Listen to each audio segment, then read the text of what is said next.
Good afternoon, everybody, and welcome to the CCA Qualifier number 3.5. My name is Mewtwo, and I am joined by my co host and my favorite person in the world, Hydro. Hydro, how are you doing?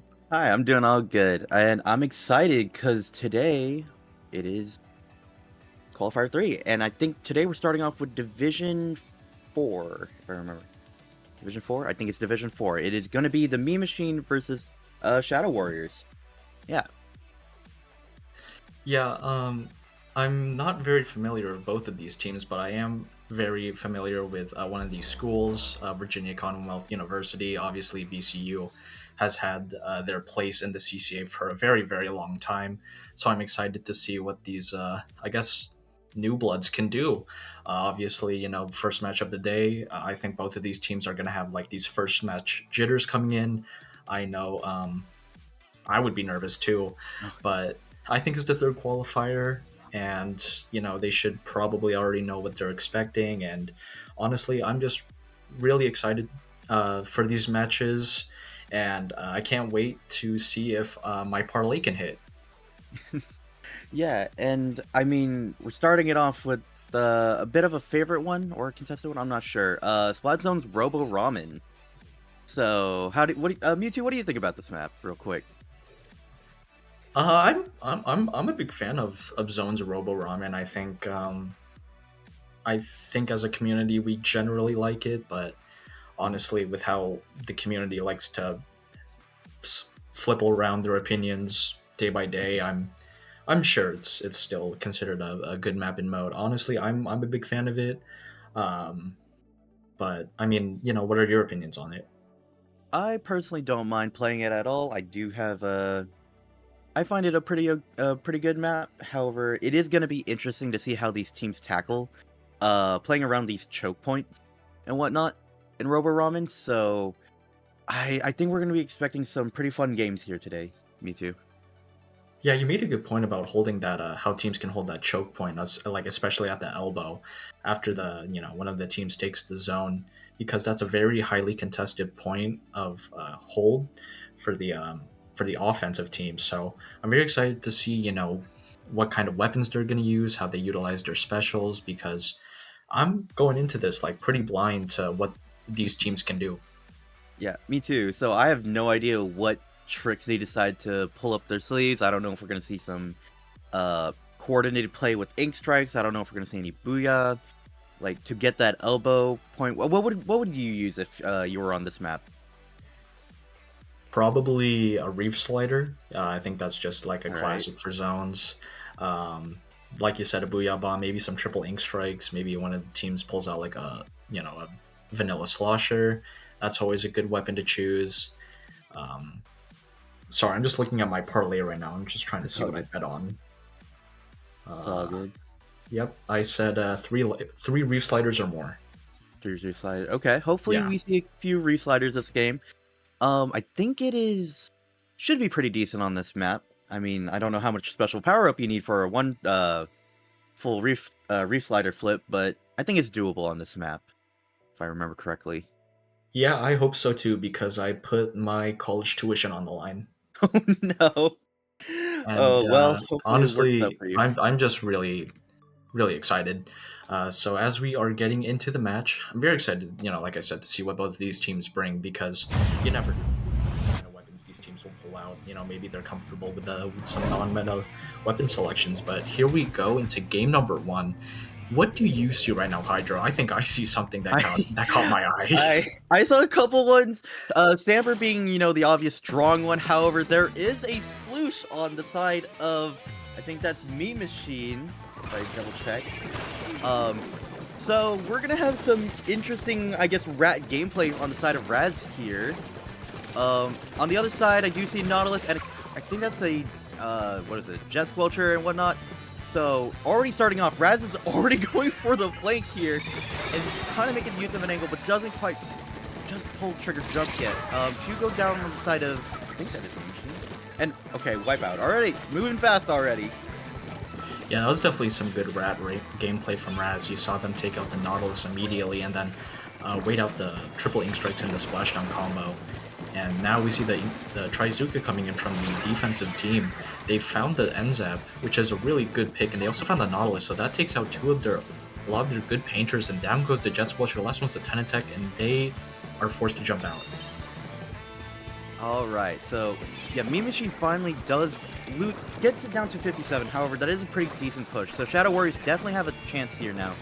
With Raz going for this, like, just painting up this flank area, looking around, just maybe seeing what they could find real quick, and just kind of holding this tower position. However, Kimberly Cat does try to get the drop, but doesn't quite get this sploosh down here. However, it does seem like Mean Machine is trying to go for a push right here, Mewtwo.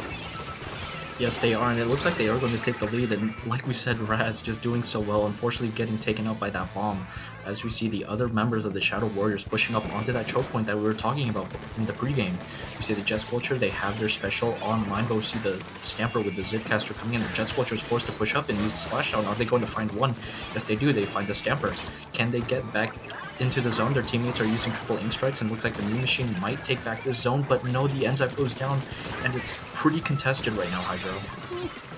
Yeah, I mean, oh my gosh, Mean Machine trying to take down this timer, quite just 10 seconds, but can they get the flip?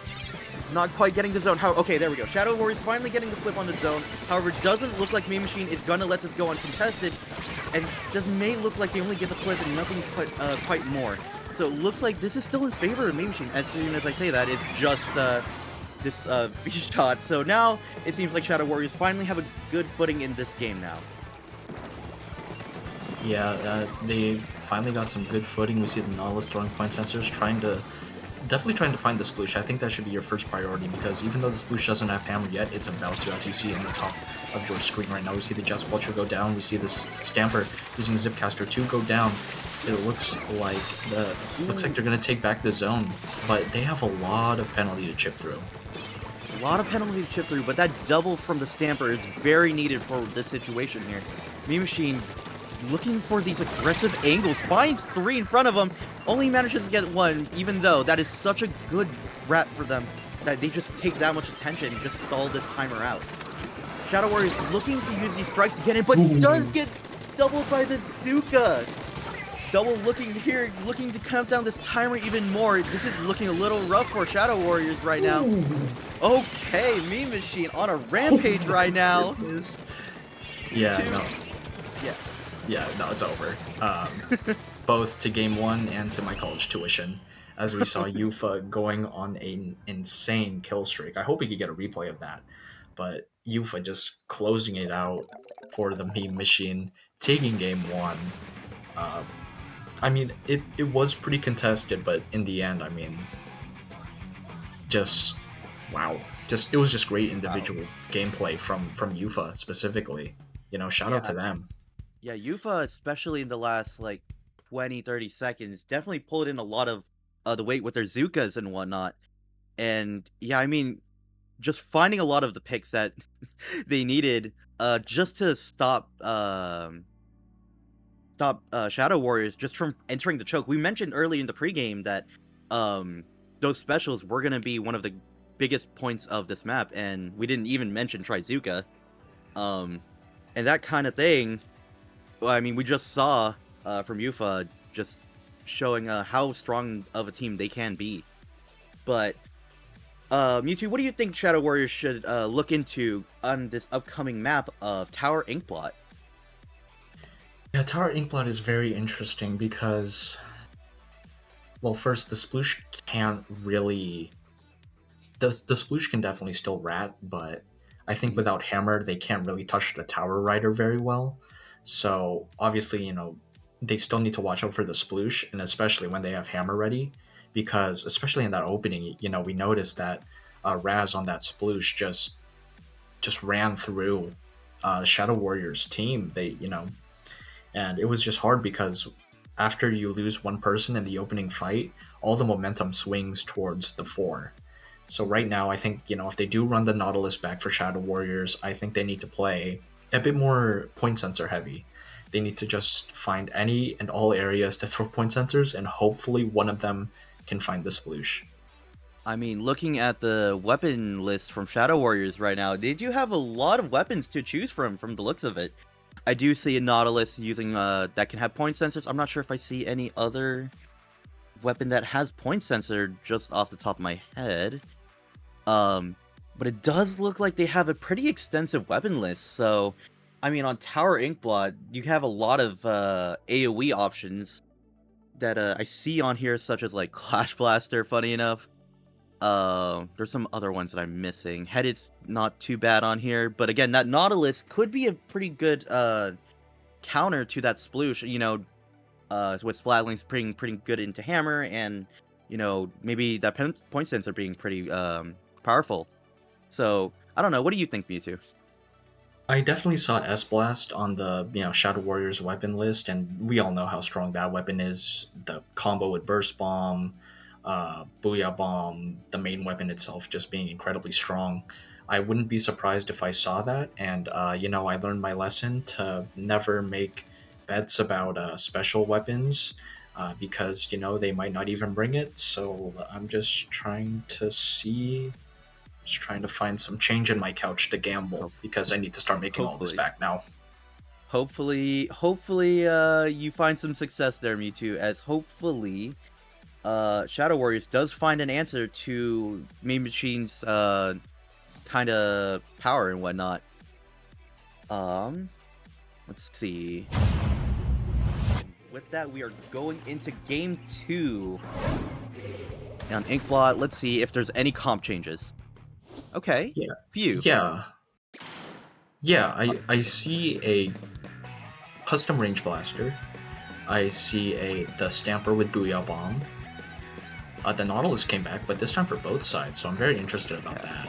Nautilus showing up on both sides was not on my list, so it is quite interesting. However, it does look like Meme Machine is going to start this off, I think. Yeah.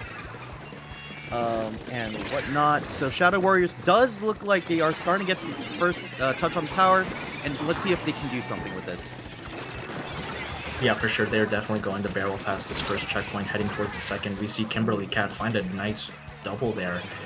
Now, they really need, if on the Shadow Warriors, they need to take Meme Machine's bats. They need to provide pressure up there. Kimberly Cat keeping it going with the kill streak. We see two members of Meme Machine trying to pressure the tower. We see the custom range blaster finding one, but unable to find the tower rider. We see the Nautilus on Meme Machine finally taking the tower. And the last person is the Jet Squelcher, who could definitely just hold mid for now. Meme Machine has no painted mid. Right now, the only thing you need to worry about is a Nautilus, and the Stamper is playing a bit passively. I would have expected the Stamper to move up in front of the Nautilus, but now the Meme Machine just allowed Shadow Warriors to get back in, this time with a cooler, and it's not looking good for them right now. It's not looking good, as I think 3 people on Meme Machine just go down, so putting this back in the hands of Shadow Warriors. Let's see what they decide to do with this. Salt Shaker looking to take bats right away, however, trying to wait for backup for these Ink Strikes, trying to fight this Stamper right here. Let's see if they kind of get this. It becomes a 2v1. Unfortunately, does go down, and it may be the end of this push. Kimberly Cat trying to salvage this push, but has to drop back into mid. So it does look like they're going to be fighting back for mid here. However, it looks like Meme Machine isn't pushing up too aggressively, like you said.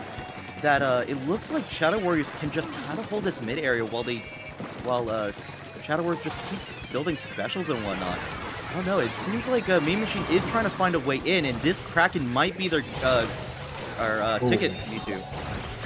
Yeah, Kimberly Cat trying to do some fancy movement, unable, but unfortunately it did not work out. We see the custom range blaster finding another one on the side of the Shadow Warriors, trying to find a second, and they do, and the entirety of the Meme Machine has the cooler up, and they are ready to start pushing forward. Unfortunately, the Stamper does go down. The custom range blaster finding another direct. What a great kill.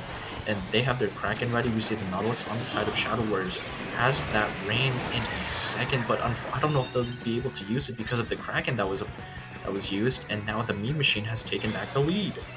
The Meme Machine definitely making use of this range blaster and just poking around this choke area, and it seems like they're cycling their specials a lot right here to continue this push, getting it down to 20 to the last checkpoint.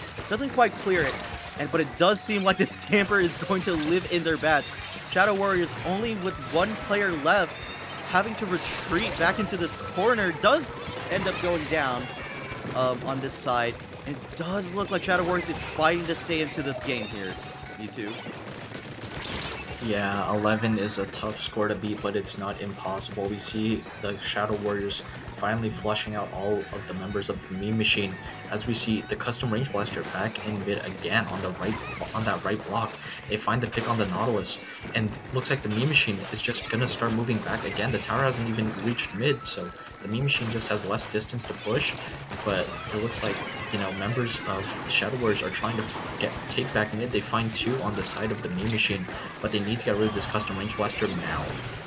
But the Kraken is pop, stalling for a little bit more time, does find a pick onto the Nautilus from Shadow Warriors. It seems like, I don't know, it feels like Meme Machine still kind of flipped the script on them by holding mid, despite, having a push that ended. It looks like Shadow Warriors is now on the back foot, trying to play for this 1 minute, last minute of the game here, and whatnot. They have to get at least like 40-something points. It seems kind of difficult for them, but I don't know. I still kind of believe in them. Me too. It for sure is possible, but that pick onto Kimberly Cat was not what they needed at this moment. The Nautilus almost has that rain ready, throwing those pointsters, trying to find out where everyone is. The Cooler can get this push going, but the Scamper is going to pressure this Nautilus. If they are able to find the kill, it would be huge, but unfortunately they were not able to. The Scamper still has the Booyah Bomb ready. They could definitely just jump back to spawn and use it, or they could just retreat into their bats. They don't need to risk their life right now. And right now, 9 seconds left. It's ticking down. 5 seconds right now. The meme machine, Shadow Warriors are still trying to push the tower. 2 of the members of the Shadow Warriors are on tower, but unfortunately, that Booyah Bomb is going to seal the deal. Meme machine takes game 2. Game 2, of course. GG Booyah, classic on tower on any mode, on any map mode, to be honest. But yeah, no, you were right on just the idea of Stamper just moving backwards to make sure they live, and I think Meme Machine played that pretty well, despite, the first minute or two of the game. They kind of looked like they were on the back foot and whatnot, so it looked like Shadow Warriors had a pretty decent push in, but when Meme Machine decide, like, hey, it's our turn now, we're gonna push it a little bit further than you guys. That's when they really shone through today. But yeah, and I think Meme Machine did an excellent job of just showing what they can do with getting the picks and making pushes off them. Me too. Yeah, but unfortunately, I put on my parlay that they would knock out, and they did not. So I'm just going to be further down the hole right now. I don't think I'm going to be seen for a bit after my block, because I'm going to need to recoup the losses. I'm going to need to recoup the losses. I'm going to do something. Well, hopefully we see you some other time after this block. Don't go too far away. I'm going to do something, Hydro. I'm going to do something. Oh, no. Well, I wish you luck on that endeavor, but unfortunately we still have fortunately we still have a lot of games to go through, so to hopefully make up for some of those losses. And I just wanted to point out that we did not see Yufa in that game on the side of Meme Machine, so that does mean that there are multiple members subbing in and out, and I think that just shows that, I think it just shows how they practice. They don't just stick to like a core 4. They have people playing to their strengths, and subbing out people who say like, yeah, this is a weak mode for me. This is a weak map for me. I don't feel comfortable playing on this. So, I think it's just good teamwork. But I really want to see Shadow Warriors make a comeback. I think their aggression was really good. That game, we really saw it on their first push to 53, I believe. But unfortunately, the staggering on defense, getting the CRB just going crazy on the side of Meme Machine, crackening everybody, it really did not help. So I think if Shadow Warriors can just touch up on their defense a little, they'll be good for like a game 3 win. Yeah, and I think defense right now is kind of the name of the game for Shadow Warriors, because on the next map, it is going to be Clan Blitz on Barnacle and Dime, where defense can be kind of, I guess, notorious and whatnot. Also, I just their saw logo? That's really saw Meme Machine's logo. Sorry, that caught me off guard. I love their logo, by the way. But yeah, game 3, Barnacle and Dime. So seeing what these past 2 games, is there anything we're even expecting me to? Because I feel like both teams have like a wide range of playstyles right now that I'm not sure what to expect for Barnacle and Dime here. I guess I wouldn't be surprised if we saw the sploosh again, right? I think in a map like Barnacle and Dime, where Hammer just seems really good in such a close quarters area, I think the sploosh can definitely thrive off of them. And for those who are just tuning into the CCA qualifier circuit for the first time, this is play all three. So it's not best of three, which you would normally see in tournament. It's play all three. So even though the Meme Machine technically, quote unquote, won the set, Shadow Warriors can still win game 3 just to help them out with like a tiebreaker or like any way in the future. So that's why we are playing all 3 games, even though the Meme Machine did win the first 2. Yeah, play all 3 to help with the seeding, help with proving if you're maybe the extra game or 2 will push you into the top cut and make push you into brackets. So hopefully this is where Shadow Warriors can make use of like a couple of what should I say, like last ditch efforts, I guess, in a way. But I think, yeah, I don't know, because with BD, I do think we're gonna see that solution again. I do think that's a very good idea on the side of Meme Machine. However, I don't know if I'm trying to figure out what Shadow Warriors can do against that, because again, we did see a Nautilus, and honestly, both sides having a Nautilus was not on my list last game. So it shows that both teams have pretty deep weapon pools that they can pull from. So it's just a matter of who can play their weapons better at this point, in a way, I think. Me too. For sure, for sure. Definitely for Barnacle and Dime, I think Shadow Warriors like strong offense, especially in the opening, will help them secure a very good lead. And with how Clam Blitz is, you know, you could get unlucky spawns. You can get you could just miss the ball or just like miss the clam throw. I think if the Shadow Warriors just get a big enough lead at the start, because we have seen their offense being electric, you know, they definitely can just stave off the Meme Machine for like the next like 3.5 minutes. But obviously both teams want to knock each other out. Shadow Warriors definitely wants to get one on the board. Meme Machine definitely wants to close it out with a 3-0 sweep. And I want to get my money back. So do you have something on this one? Are you looking for anything in particular? No, because I already failed twice, and Okay. I don't believe third time's the charm. Fair enough. All right.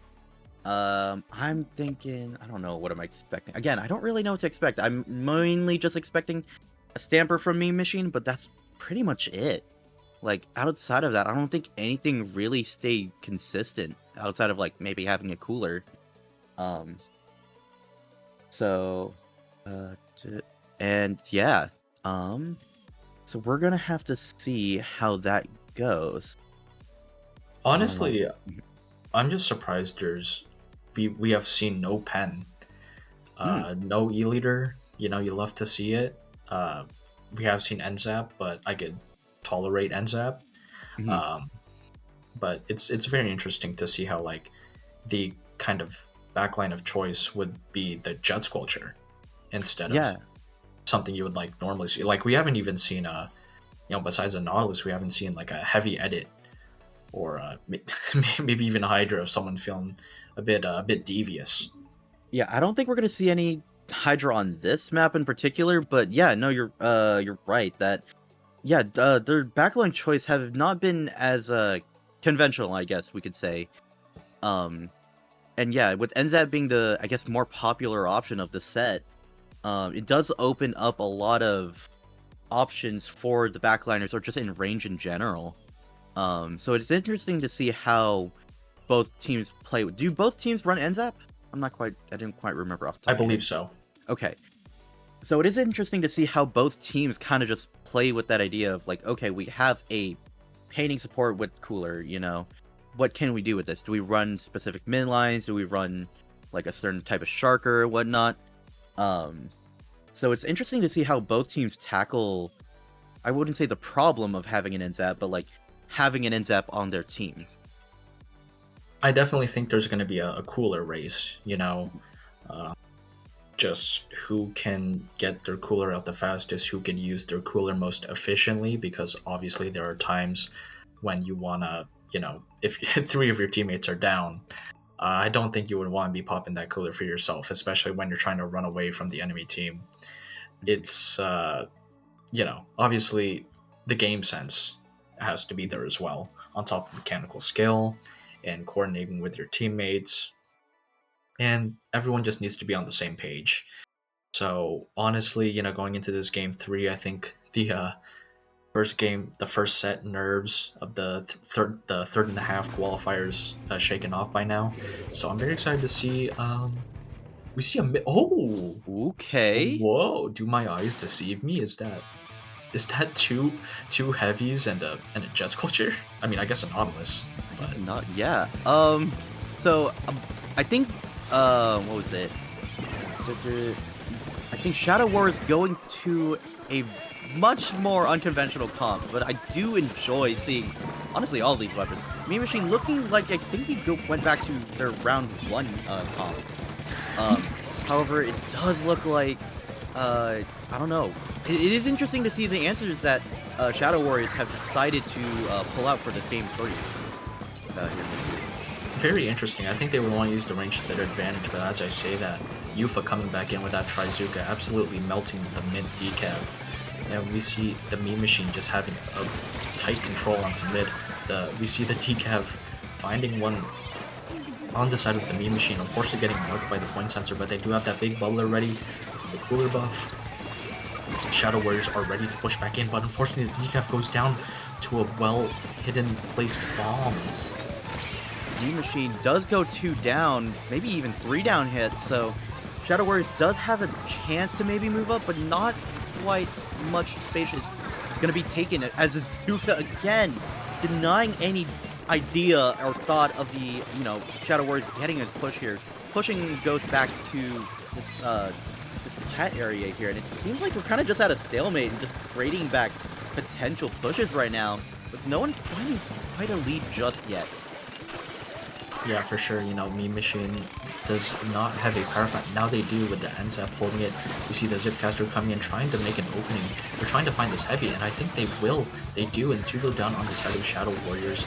They make that through. The Jet Squelcher doing their best, popping that triple splash down to deter the Mean Machine from coming back in, which allows time from the other members of the Shadow Warriors to get back in. Really nice play. You see that 1 go down on the side of Mean Machine, so right now, Shadow Warriors is playing some pretty good defense right now. Yeah, we mentioned that defense was gonna be kind of the name of the game on this map, and it shows that Shadow Warriors is trying to play for this. Nautilus does find a pick onto this plat area, and is just kind of being pelted by Ink, but does live. All right, I see you. Wow. As Shadow Warriors continue to push up through this mid and does quite get it with the splashdown, it's constantly poking out Mean Machine. It looks like they may be able to get their plat here and maybe have a push of their own. It does look like nothing quite solid just yet, but it does seem like an opportunity for Shadow Warriors here, Mewtwo. Yeah, that was a great play by Nosferatu too, and especially greater play by the teammates for capitalizing off of what just happened there. So right now it's just another power struggle in mid. We see the Nautilus on the side of Mean Machine trying to throw point sensors, finding out where everyone is. The shot goes down on the side of Mean Machine, so that means no Zuka to terrorize these backlines. We see 2 specials on board for the Mean Machine. The big bubbler can definitely hold space. We see the splashdown trying to just command respect from the Mean Machine, but unfortunately 0 go down. We see 2 go down on the side of Shadow Warriors, and right now it's just such a back and forth right now. Back and forth, and Shadow Warriors does look like they may have given an opening to Mean Machine. Let's see if they can capitalize it. I think they went back for a cooler, so maybe, I don't know, maybe the timing was kind of delayed because of that. That I think they actually didn't push up as fast as they could have. And it looks like, well, I mean, I might have said that, but I think the Stamper is trying to prove that wrong. But it does look like Shadow Warriors is trying to stop this. Does get the power clam here, but not quite getting them. Does it score? Oh, they actually, okay. So Mean Machine does actually get a score in here, and it does look like Shadow Warriors tries to stop it here. Doesn't quite get anything with a minute left. I mean, it's still anyone's game. It was 1 power clam, so I don't know. I think Shadow Warriors is still looking pretty solid here. It's just, they have to find one opening. However, Mean Machine can just stall this out for the last 45 seconds if they, I guess, so choose.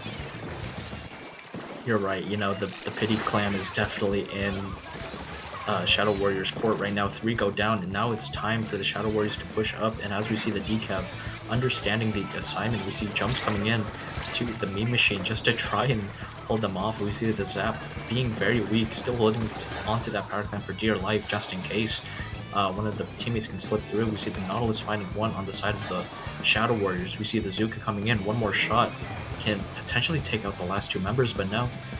The Meme Machine has taken back mid, and right now we just see a desperate attempt from Nosferatu on that Nautilus to try and get into the base of the Meme Machine, but they can't. And right now the only power clam is just stuck in mid, and when this ball evaporates, the game will end. So right now, I think it's looking like a Meme Machine sweep right now, either. It's looking like, and it's the desperate attempts to try to get that power, or that ball, does go down. It does look like, yes, Meme Machine 3-0, and very, I wouldn't say even convincingly. It was very a lot of back and forth. I mean, of course, Meme Machine only got 1 power clam in, so I think Shadow Warriors definitely put up a very good fight in the end here. Me too. For sure.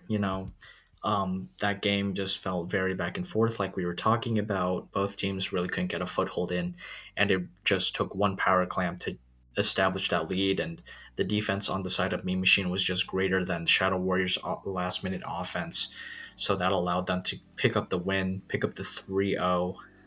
Got a really good, first set in, really setting the tone for the rest of the rest of their qualifier match. And GG's to Shadow Warriors. They played their hearts out. I really loved, they had really sparks of brilliance in there, but I think they just need to take a deep breath, just refocus, don't tilt, and go into the next match with a clear and open mind, because those were some really close games. Yeah. And I think Shadow War, yeah, you're right. They had really good sparks, just possibility. And I think if it had gone any slightly different, I think they definitely could have gotten a game or two. But again, Meme Machine really solid today. So I mean, it's very clear that they know what they were doing and using their ultimate or their specials and playing their positions really well. So good luck to both of the teams going forward, and I don't know, it's going to be interesting to see where both of them end up on the bracket. Hopefully they both make it to the bracket. Yeah, and as we mentioned that we are going to be going straight into our round 2 match. This time in Division 5, we have the OC Eagles versus Rail. I'm not sure if that's an acronym, but it's it's their team name. Yeah. I'm not familiar with either of these teams, but always fun to watch some new players that you're not quite familiar with, because just the different strategies that people always employ are always really fun for me to watch. And we will be, hopefully, Starting on Rainmaker Undertow for game 1. Thank you. I was looking for that. Rainmaker Undertow. Okay, gonna be pretty interesting. I know it got changed a while back at this point. It's been a year and whatnot. But I don't know. This is gonna be interesting because Rainmaker is a. Did we see Rainmaker last? No, we didn't see it last set. So maybe a little bit more faster paced depending on how these teams play. But I think it's going to be very interesting, me too. So as we see, Rail is from Purdue University. I know Purdue definitely also has, a very established presence within the CCA. And then we also have OC Eagles from Oklahoma Christian University. This is the first time we're hearing about this school. I wonder if they were present in the past, but it's very interesting to see them play. So as we see the weapons list, the CRB, we see V Splash and N parries on the side of OC Eagles, V Slosh, T-Tech and Zap, V Leader. So I'm seeing very meta or conventional Yeah, weapons on the side of Rail. yeah, very conventional weapons, and I don't know. I think seeing an E-liter on Undertow especially is gonna be maybe a force to be reckoned with. So hopefully maybe we get to see that a little bit here from Rail today. However, OC Eagles, not their weapon list is not nothing to scoff at. I mean, custom range blaster, that's gonna be quite a force to be reckoned with as well.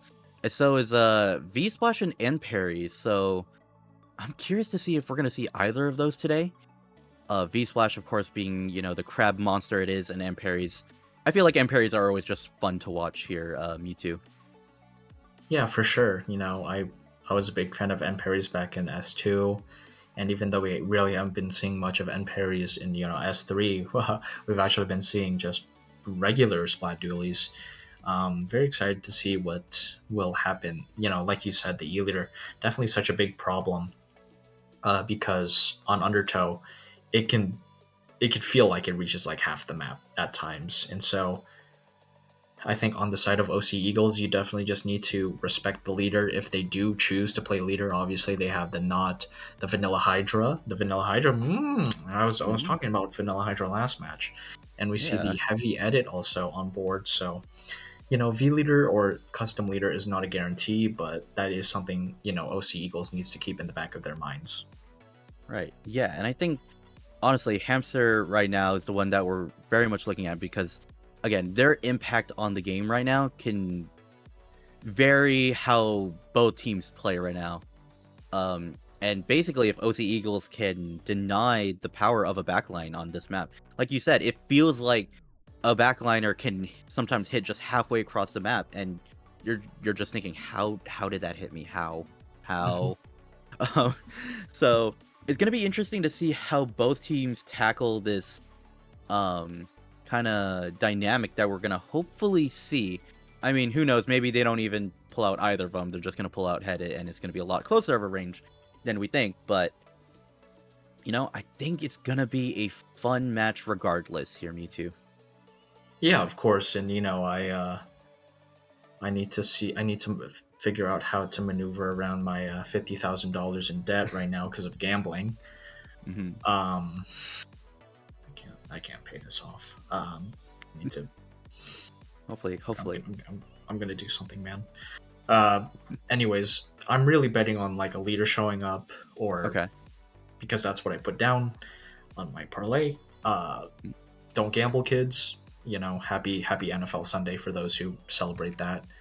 Um, but as we are getting into the first match, I'm just have flashbacks to leader because like we said, it forces you to play their way. It makes you play slower, and really, I mean, if the OC Eagles doesn't really have a special to force the leader to move, like missiles, like Booyah Bomb, like Trizuka, then it will be harder for them to kind of play the game that they want to play because they're constantly on the eye of the E-leader if that does show up. So, getting into game one, we see a pen. Okay. Flingza. Um. Oh no, leader! I'm so screwed, Okay. Hydro. Oh my god, my parlay, my parlay. So I don't remember like any of these weapons really showing up on either of these weapon lists. So we see a 52 Slosher pencil. We mentioned we didn't see much pencil last set, and now we're seeing it here on the side of Rail. OC Eagles pulling out a pretty also unconventional comp with BBN. However, it does go down. Rail finding 3 people, looking to possibly get this Rainmaker, but does get sniped by this pencil here at Mewtwo. The pencil single-handedly saving the OC Eagles from losing the first checkpoint immediately because there really was no one to contest the ballpoint, trying to do what the pen did before and trying to stop the Rainmaker, but they can't. You see the ballpoint moving up quickly. We see the tri-strikes from Waffle coming out, but no, Rail still gets that checkpoint. And we see all the members of Rail just ready to push onto that, to just keep pushing after they pop the shield. We see the Flingza grabbing it after they use their missiles, the V-Slosh with the Flingza, the tri-strikes found one, the Slosher found another, and now it's a knockout. We're done. Oh my lordy. It's over. Rail going in with Okay, hold on. Rail going in with the knockout. How did that? I mean, I guess they found two opening, and OC Eagles just found that they weren't in position to stop it. Um, and I guess Rail just really recognized that and just kept pushing forward. Even I wonder if they even noticed that it was even going to be a knockout. You know what? I'm gonna believe they thought it was a knockout and just went for it. Yeah, I mean, I think it was just like a on call kind of thing that they just realized that they weren't there to stop. The Eagles were not there to stop them from pushing because there was just two there. I believe the other two were just trying to take their own fight to get back in. Uh, Maybe there's like miscommunication on the Eagle side of just are they pushing? How fast are they pushing? Where are they going? But it's just the first game. Rainmaker is a mode of all time, so Yeah. I wouldn't be very flustered by what just happened. Rainmaker Undertow is just not to do that, but we are gonna go into game two on Splat Zones on Urchin Underpass. So Urchin Underpass, a map. Map of Yep. all time. Yeah, map of all time. I really I enjoy the S3 remake. I think it's pretty good, and um, you know I'm very excited to see how both teams play this. Both teams, yeah. I mean, it's gonna be, I think, a lot more different. Because I think this has the potential to play a lot slower than, especially that first game. I don't even know who. I wonder what weapons we're gonna see, because we thought we were gonna see a bunch of standard weapons, and we were proven right off the bat that they were not gonna play the standard game today, and play a bunch of different weapons that we didn't expect. So I don't know if we're gonna see like a bunch of Sharkers this game, because that right drop can be pretty scary if you're not paying attention to it, Mewtwo. Yeah, honestly, I think the Gal will come back. I think Pen Flingza is just such a really good paint comp. Missiles can just displace everybody. Slosher with the triple ink strikes can definitely paint that zone. So for sure, I think Rail runs it back. I think the success of their comp from Rainmaker can translate over to Splat Zones, but I think the OC Eagles, I don't think they had a comp issue at all. I No. think it was just like a team coordination issue. That's why they ended up like getting knocked out on Rainmaker. I think it was just miscommunication. I think I think their comp was fine. Maybe like the ballpoint could be like switched out for something else. But pencil, keep the pencil. But as we are getting into it right now, let's see what kind of changes both of these teams make, if any. Very excited indeed. As long as we get into the game. I have a parlay on a disconnect. Okay. Oh no. Never mind. Well, Let's see. Oh my god, they bring out the Whoa. Hydra. And they drop. Wait, hold on. They dropped the pencil. Pencil. Oh, In favor of NZAP. Okay. So Rail looking for more of a fight-heavy comp. I imagine. I guess. yeah. Trying to just immediately start this push. However, OC Eagles, I think, just revamping their comp entirely, going for a Hydra kind of comp for the backline and Junior, Tri-Slosher, bunch of different changes. So this is gonna be, I think, on the interesting side here, Mewtwo. The Slosher finding 2.5 with the assist, and we see Rail already out the gate. Like you mentioned, that close quarters comp. They just want to fight, and obviously it fits on a map like Urchin Underpass where everything's so like crunched up together. We see the Junior trying to be a hero, and it looks like they do. They find one, their teammates find another. That's 3 down on the side of Rail. The OC Eagles really, after a start like that, they just like got the zone back, and it's their turn. This Junior's playing so far up right now. We see the Junior finding one with those bomb placements. We see the Kraken coming in from Indigo on that CRB. Let's see if they can find the Slosher, and if they do, that's Tri-Strikes taken off the board for a few more seconds. Yeah, I was worried we were gonna see Rail just do a repeat of game 1, But yeah, it's this Junior, I think it was Waffle, just really showing their prowess on Junior. Like, sure, it's a painting weapon, but I don't know, that right drop, they uses it so well. And Wipeout on the side of OC Eagles. This may be Rail. Rail might have called it like, okay, that's all you guys get. So it may look like this Slosher just holding this forward position, using Tri-Strike. I don't know if this is gonna be a game-ending push, but it does look like Rail is trying to put this pressure on. However, it does look like 2 go down on the side of Rail. So again, this might be a lot closer than the first game here, V2. Yeah, and I just want to point out, I don't really agree with the tri-strikes there from Cobalt on that bucket. And I guess I'll just talk about it after the game. But as we see Scooty on that gal, we've seen in game 1 they were just such a commanding presence on that 52 gallon. You know, why change what worked so well the last time? As we see Scooty trying to fight this Hydra, they do find them regardless of how bad the 52 RNG is. The bucket helps them find another, and we see the Junior once again Waffle, just trying to hold the zone as best as they can while the rest of their teammates fall. Yeah, again, this Junior is just trying to hold this game together right now. Trying to pull this the tension from Rail, kind of working actually. Getting a bunch of strikes onto them, trying to find this other flanker. Rail does go 2 down. Oh, wow. I think that was from thanks to Indigo, yeah. Does look like they get the flip here, and 61 to 38, it's not too bad. However, it is just a question now. How does OC Eagles just try to maintain this zone here? Yeah, the tri-strikes on that bubble was definitely smart on the side of Rail. As we see, the Junior does go down, pushing a little bit too far up. Scooty trying to avenge their fallen teammate, but unable to do so. The Hydra's left alone. We see a member on the side of Rail just trying to push in. Scooty failing out to find one, but not the Hydra. The Hydra is just still sitting there. It's really hard to reach them right now, especially when they have a Hui already. They can just rip it right now, but no, unfortunately, Hamster. Yeah, Hamster takes out the Hydra, and 2 go down on the side of the Eagles, and the penalty for Rail is gone, most importantly. Hopefully OC Eagles does not panic this because they still have a bit of time, but the Range Blaster does go down. This could be potentially game for Rail right here with this Flinta setting up mines.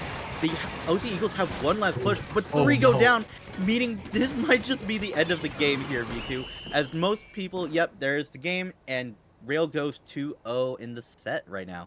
However, since play all 3, we got one more after this. Yeah, I mean, I think the downfall for the Eagles was when, I believe it was, when the Junior went down first, and then the rest of them started dropping like flies. I think they got a bit too overzealous in trying to hold. And that was when, Rail was pushing back in for the last time. I definitely did like the strikes on the bubble from Cobalt on that bucket, but what I wanted to talk about was when Cobalt just seemed to try and use the ink strikes earlier in the game to hold them back when they were they were on that hill, and so I just wanted to wait. I think if I were Cobalt, I would want to wait for the Junior to use bubble first, because with bubble, Junior needs bubble to hold space, and without space, Junior has very poor range. So and with the way we saw Waffle just maneuvering with the Junior, just very excellent individual play, but I think that's just something to be aware of in the future. Obviously, teams might not run bubble, but it's just some food for thought. But man, yeah, that was just so much closer than game 1, man. I mean, it almost. For a second, I was worried we were just gonna get a repeat of game 1, with how commanding it looked like from Rail at the beginning. But no, OC Eagle showing they still have some fight. We keep bringing up this Junior, but I think the Junior is what we saw that kind of pulled the game back in for a while. Kind of playing almost like a sploosh and roller like mix, which was very fun to watch. But it does seem like OC Eagles still have a little bit fight left in them, and of course, at this point, they're going to try to hopefully get this game off them. Hopefully just help their seeding a little bit here, Mewtwo.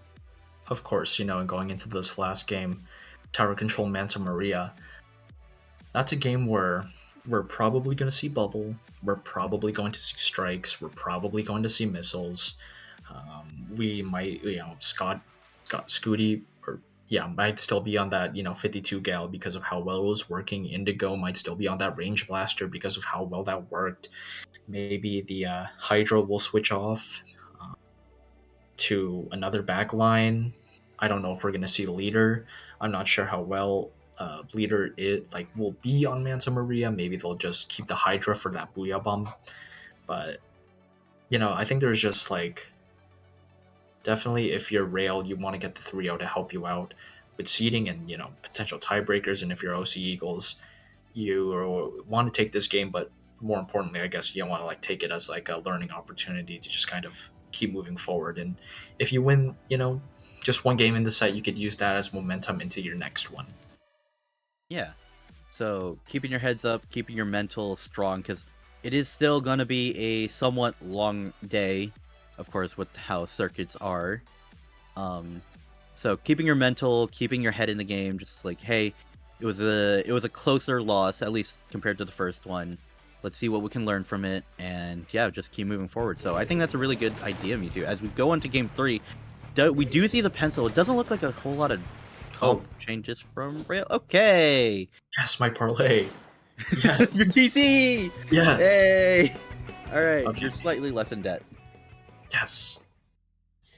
So let's go, DC. We love Splatoon. As we saw from the comps, I think Rail just kind of kept it the same for the most part. But I believe on OC Eagle side we saw a vanilla splash, so that I'm excited to see how the crab will work. But as we wait for the fourth member from the Eagles to come back, I think they brought back the Hydra as well, so that Booyah Bomb will definitely prove to be very useful for when Rails wants to push. But on the flip side, the missiles will definitely prevent the Eagles from really being into positions where they want to be if they are trying to defend, or it's going to force them off of tower for a little bit if they are pushing. So it's just this weird like push and pull this game. Yeah, I wasn't sure if we were going to see the ballpoint return on the side of OC Eagles, because I know ballpoint can be pretty good on this map as well. Interesting to see that they opted for the Hydra. Not too bad. Booyah, again, it's tower control. Of course, Booyah is going to be really good. So it's going to be interesting to see how they navigate that slow speed of the Hydra, the weird angles sometimes that Hydra has to be faced on this map. But it looks like we're going straight back into it, thankfully. All right. Woo. Okay. Is that a vanilla carbon? It is with Zipcaster. So I'm very excited because Zipcaster can reach those hard to reach areas in the enemy's team. So I'm very excited to see how the OC Eagles pilot it. Scooty just wanting all the smoke, finding one already, finding two. Can they make it three? Can they make it? They might. They see Indigo. Indigo goes down, and Scooty picks up another one. Can somebody stop them, please? As Rail just barrels through the first checkpoint, heading towards the second. And I'm not sure what the Eagles' response to this is. Yeah, with how it's happening right now, they're kind of just staggering right now. OC Eagles can't quite find an answer. Crab is popped, but I don't think it's quite the value OC Eagles were looking for. And this might be, unfortunately, this might be to say, this might be OC Eagles' last chance to actually get to defend here. One checkpoint is still up, so they still have some chance to defend here. However, OC Eagles still 2 down. Cobalt just now bringing terror here instead of back to 2 down on OC Eagles. It does seem like they're having trouble with their footing here, Mewtwo. Yeah, I think it's just really hard finding such aggressive weapons like the Gal and the Slosher, and having support with the Flings and the Pan. As we see Cobalt trying to find another pick, we see the Carbon trying to find a pick on the tower, and the Pen is the last one. So OC Eagles stopped the push, but it's been almost 2 minutes into this game, and there are no points on the side of the Eagles. Rail is still pushing because 2 are down on the side of the Eagles, and the Eagles are just always forced to play defense. Yeah, but however, 17, it's still doable. It is going to be difficult. I'm not even going to lie. It is going to be difficult, but they still have an option, especially with the Flinkson going down. Indigo getting that pick does get traded out by Scooty again on the 52. It's causing a lot of havoc for Eagles here. Teaming up on the Crab. The Zip hopefully trying to find something, but does get canceled here. It does again look like Eagles is on the back foot. At this point, what do they look for here, Mewtwo? I wish I could tell you right now, Hydro, because we see Scooty just absolutely putting on a clinic in their base right now. Scooty taking the tower. They're not afraid to play the objective if nobody else is going to. And as we see the Carbon trying to find somebody, unable to find anybody. And right now it's just Cobalt remaining. They find one, they couldn't find the splash. I almost thought they got the second one there. 4 points remaining. Checkpoints gone on the side of OC, or on the side of Rail.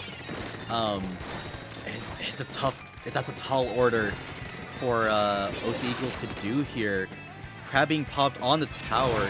They haven't even gotten to the first checkpoint. Okay, they finally got some points on the board, so this could be their potential push, but the Crab does go down. To go down on the side of OC Eagles, this might already be a push that is already concluded. It's already back, the tower back inside of Rail here. This had it having to retreat, but does get picked off. 2 on the side of OC Eagles. Just kind of staggering right now. It doesn't seem like it's a solid defense right now here, Mewtwo. Yeah, I mean, OC Eagles, there was something was there, but unfortunately it was just snatched away. We see Cobalt just finding 2, almost make it 3 right now with the way that OC Eagles is playing right now. And they get the triple. Can they get another one? They do find a pick. They pick up the cooler just in case they go down. They could be back in a second. But as we see the Flings are finding one, they just want to end this right now, and I think they are.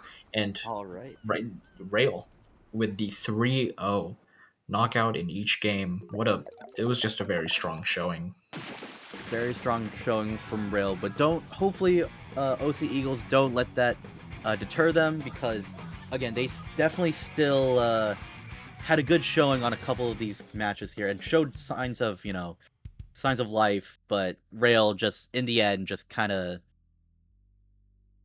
getting that knockout and whatnot, and was just a giant force to be reckoned with this game here, Mewtwo. Yeah, I think it was just really hard for OC Eagles to get in with how much firepower, Rail had going for them. But I just hope they use this, as just a learning opportunity. They just sit down and just be like, hey, what went wrong? Is there anything we could fix before our next set?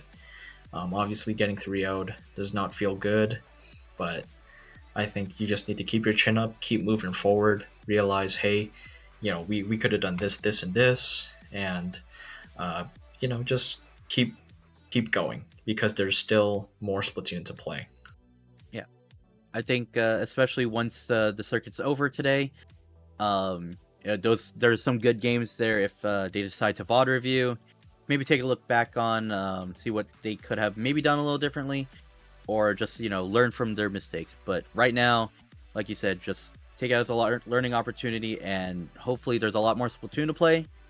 And hopefully, I'm double checking the bracket real quick. Hopefully they just do a little bit, they take those experiences and lessons into the bracket after the next set they play. Are they playing? Yeah. But yeah, so great showing from both teams. Rail, again, showing their prowess and moving on with a pretty strong showcase right now. So Purdue University doing quite well right now. Mewtwo. Yeah, even though, I'm glad Purdue's doing well, because, at least they're doing well, and I'm still in debt. Yeah. I'm just... I miss her, Hydro. I miss her. Oh no. You lost a wife in the divorce or something? No, my money. Oh. That too, I guess. Yeah. Well, hopefully we can make it back with the last set at the very least, but at least hopefully break even. This is why you don't gamble. Don't gamble. It's a bad idea. yeah, yeah, I Sometimes like, you win, most of the times you don't. but I think we're gonna be sent to a short break real quick while I go get another loan or something. If we So we're gonna be right back, but stay tuned. We still have more good Splatoon coming your way.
I am in debt of $100,000. And welcome back to the CCA Circuit Qualifier 3.5. Um, I'm still in debt, and I'm joined by my good co-host Hydro. Hydro, how are you doing? I'm not in deep as debt as Mewtwo, but this is why you don't gamble. Kids, don't gamble. Um, However, hopefully we don't see a whole lot of gambling. Are you going to be gambling a little bit on this game here, Mewtwo? I need to make it back somehow. All right, hopefully. So we're gonna be doing Division 2 Group C on PSU White and VT Enter Salmon. Interesting. This is gonna be a fun. I mean, it's Division 2, so we're gonna see a little bit, I guess, maybe faster gameplay here, Mewtwo. Yeah, obviously Virginia Tech, pretty well known, in the CCA scene alongside Pennsylvania State University. I have a teammate who goes to PSU, and that's been fun.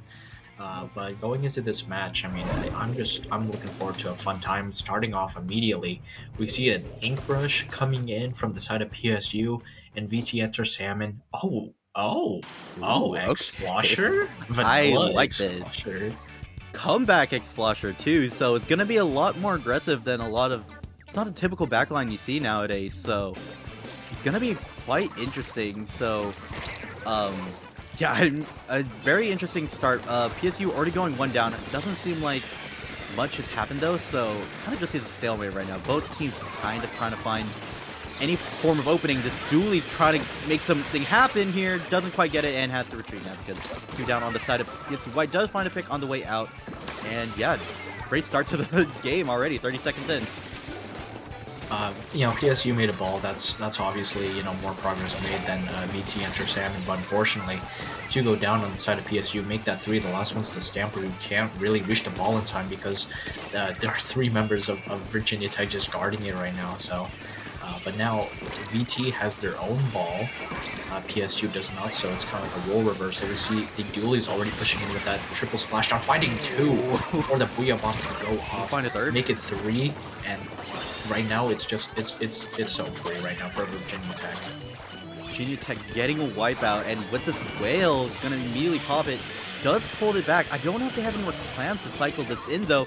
However, it might not even matter where this 52 is just going to hold this position for like 3 years and potentially just buy enough time for another ball to come in. Doesn't quite get the power. That would have been quite an insane push if they got that. However, it does go for a wipeout on the side of VT Enter Salmon. So VCU trying to regain some footing here. 44, not a bad push. Not an impossible push to overcome though. So PSU White definitely having a chance here to get back in the game. With 3 minutes still on the game, very possible. With the splashdown going in, PSU White already going for 1. 3 down on the side of Enter Salmon. This is already a flip and going 65 on the counter. I don't know. It looks like this is a potential for a lead flip, but with people no longer in front, let's see if these clams that you can get in. 50 on the side of PSU White.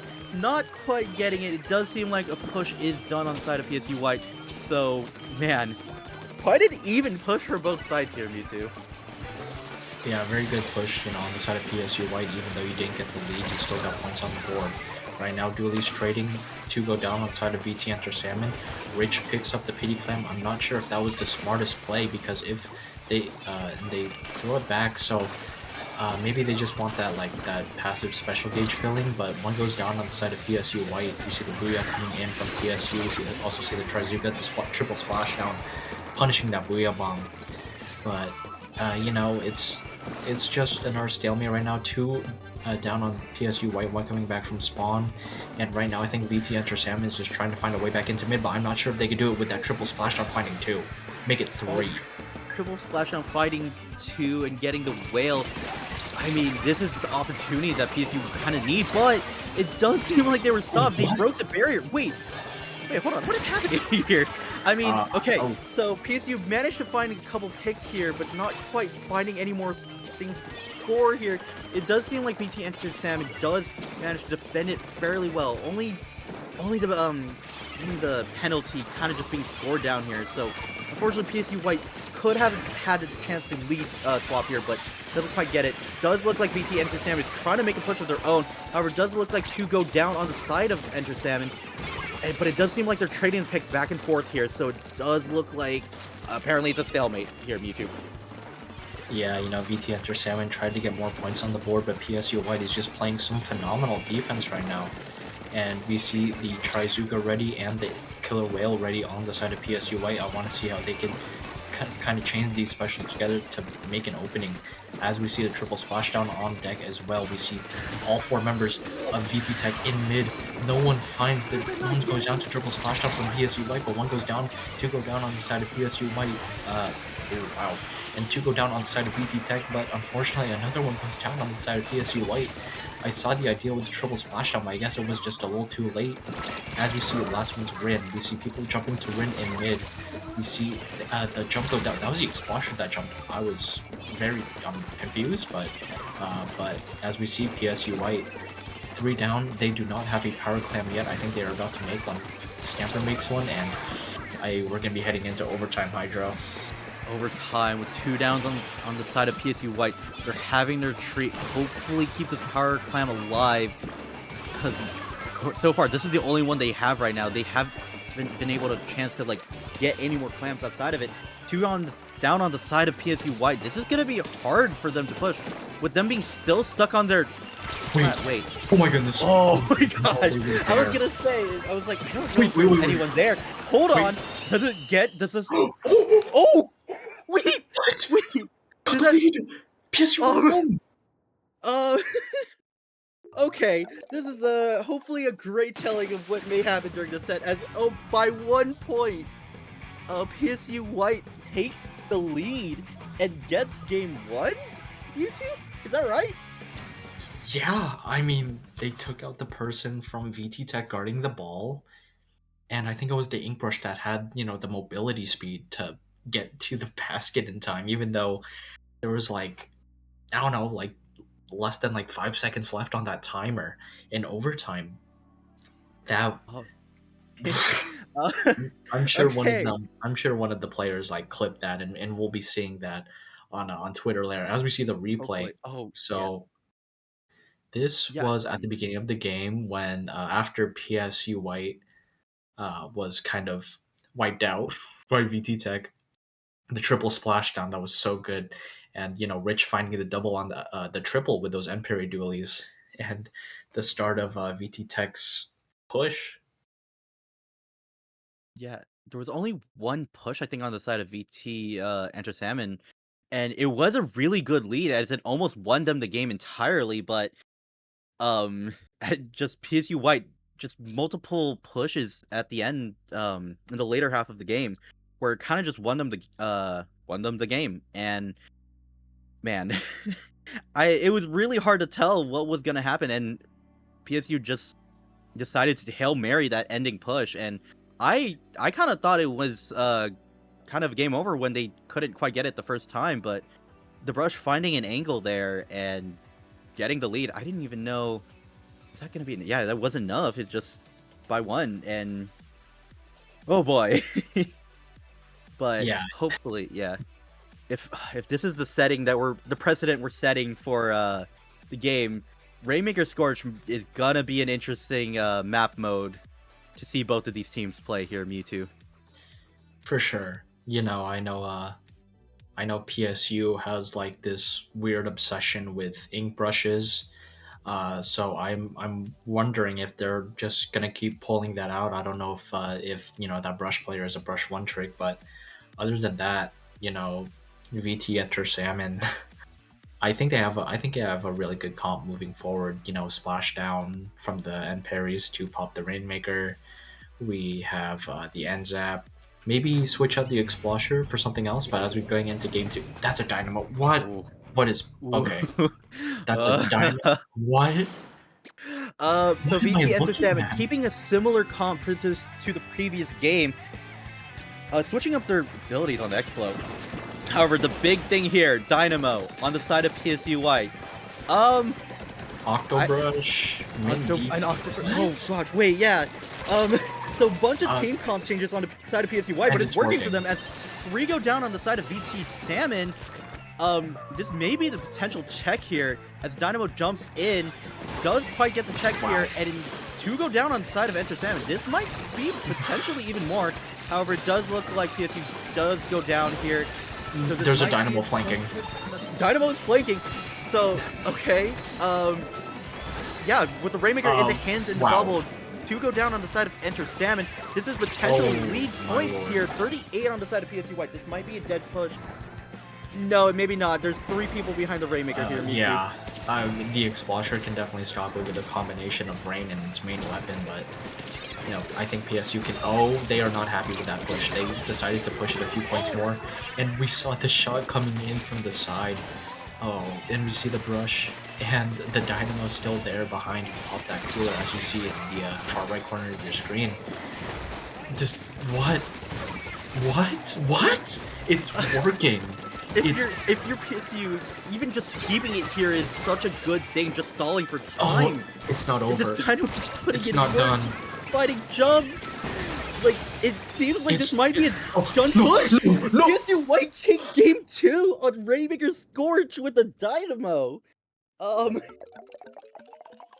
Yeah, these games are fast for you two. What? I'm trying to wrap my head around the Dynamo flanking from when they broke the first checkpoint. They came from the left. Yeah. The fact that the shot was just somewhere and finding that double kill after they pushed it to like 30 something. The Dynamo found multiple kills just flinging the roller, and VT Tech just seemed to not have an answer to that. I think PSU White knows something that we don't, and it's Dynamo. I don't. Wow. Okay. So, I would have. It felt like VT had like a pretty good big stagger, but I think PSU White just played their push well. They never let them in, despite losing the Rainmaker. They just held their ground multiple times, over and over again, just letting their weapons do the work, playing different side angles, just to catch VT Enter Salmon off guard, so much that it just continued. They just continued one big push, essentially. Wow. Yeah. Okay.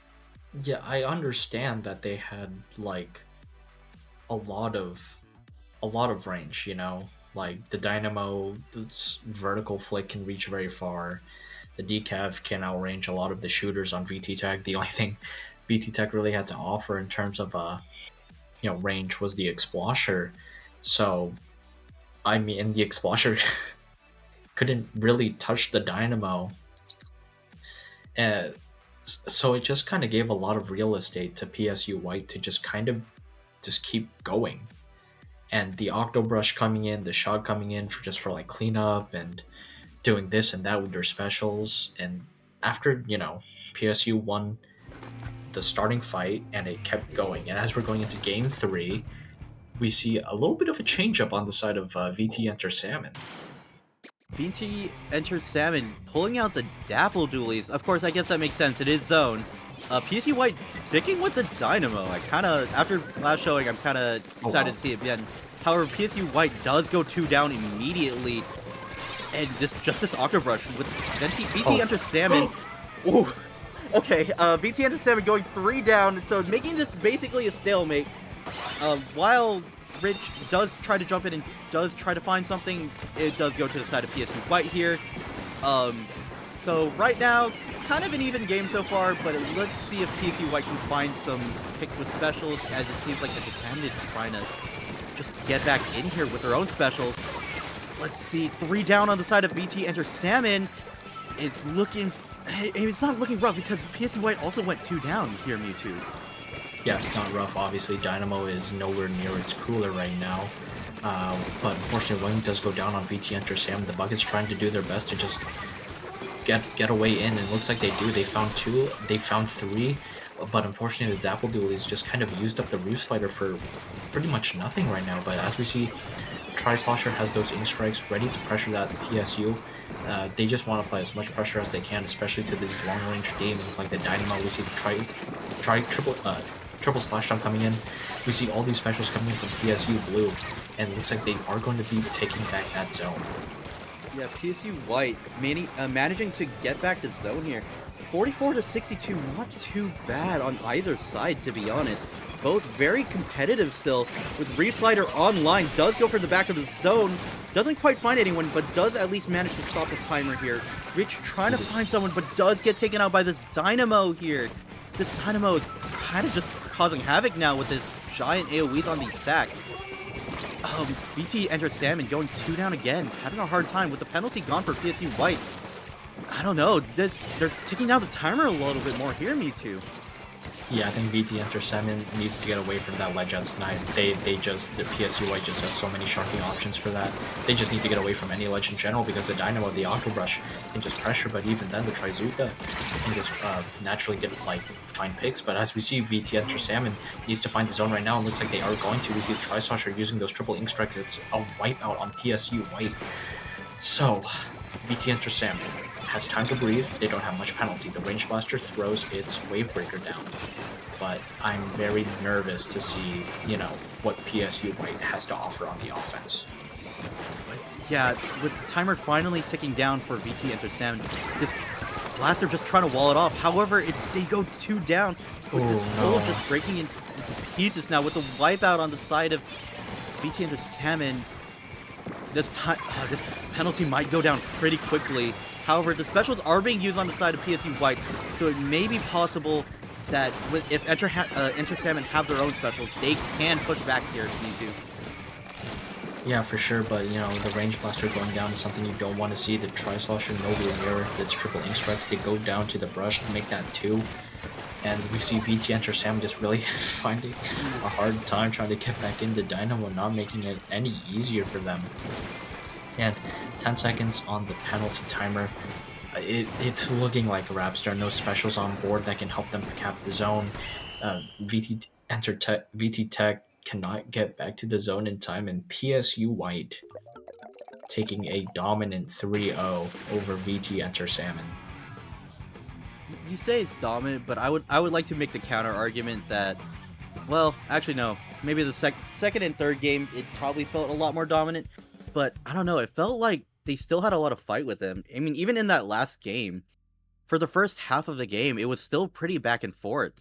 So I think it was still a very fun watch, and even though the score says 3-0, it was probably a little bit closer than just what you would normally think a 3-0 would be. Yeah, yeah. I think I misspoke a little bit there, because game 1 was definitely very close, as we saw, but yeah, I mean, PSU White just making anything work. I'm still very surprised by that game 2 win and how quickly it went. But PSU White taking a 3-0. That means they are now 3-0 in their group. VT Enter Salmon 1-2. But I think it was just a really strong showing from them too. I think they really had some, like I mentioned in the last game, some sparks of brilliance, but I think PSU White just feels like the more complete team. Yeah, I totally get it. Hopefully we see a little bit more of VT Enter Salmon in the bracket. We're finally taking a look at what happened in the first game, by the way. I think we're seeing it from the brush or someone's POV. I'm not quite sure. So yeah, I mean, overtime, half the timer left, just running towards it. Just one person in front. That was just a gal. It was just a gal. But does go down. Let's see. And they threw even then, I think the ink brush was on. Where was the ink brush? How did they get that? I don't know. PSU definitely quite doing the showing of just a bunch of like not strange strategies, but moving really fast that even we're having a hard time like trying to keep up of what's happening. With the dynamo picks, the brush picks, doing such strategies that basically if you're not looking, you're gonna get caught off guard here, Mewtwo. For sure, and I think it just really speaks to PSU White as a team. I think they're just really strong. Obviously, I mean, given how long PSU has been in the scene, I'm not surprised that like this team just knows kind of like the ins and outs of each player. Obviously, new people get brought in, some people graduate, but obviously, PSU definitely knows how to develop a Splatoon team very well, and I'm not surprised that strategy like things like this can just work out for them because they're just so in tune with each other. They know what to do. They know where to go. Um, so, very excited to see what PSU does in the rest of the circuit. Looking like a very strong team, especially that Inkbrush just finding an angle that you didn't see until they did it. But yeah, PSU very strong. That doesn't mean that VT Enter Salmon doesn't have a chance though. Like VT Enter Salmon, while the last two games were a little bit on the more difficult end. Again, we've said it for most of the teams today that they show glimpses and like sparks of potential, and hopefully this is just going to be the first split, so hopefully by the second split maybe some teams regroup and take a look at what just happened. And yeah, looking forward to the rest of the day, because I think that is the end of Swiss today, I'm sure. Mewtwo. Yep, and this marks the end of our time together. So, hopefully, I could get money in any way, shape, or form. I know I'm gonna do something. Hopefully, we see you again on the CCA broadcast. Not as much in debt. Well, with what I'm about to do, I don't know if the CCA will want me back, but I will find a way back in. But anyways, Hydro, where can the people find you? I don't have my @ on hand. Okay, sorry. So on Twitter you can find me at Hydro Vanillas SPL. Also check out the Cal State Long Beach Twitter and whatnot socials. And where can they find you, Mewtwo? Even though my @ is at the bottom of my name right now, I don't use my that's my Twitter handle. I don't really use Twitter very much, so but you can find my team Triggerfish Zone Supremacy at best SPL map mode. We are currently in the NA League qualifier, and when I mean I mean the rest of my team, because I don't play the game competitively. I just like to commentate. I like to watch, but it's been a good time. Well, for you, I guess. For me, I wish you luck.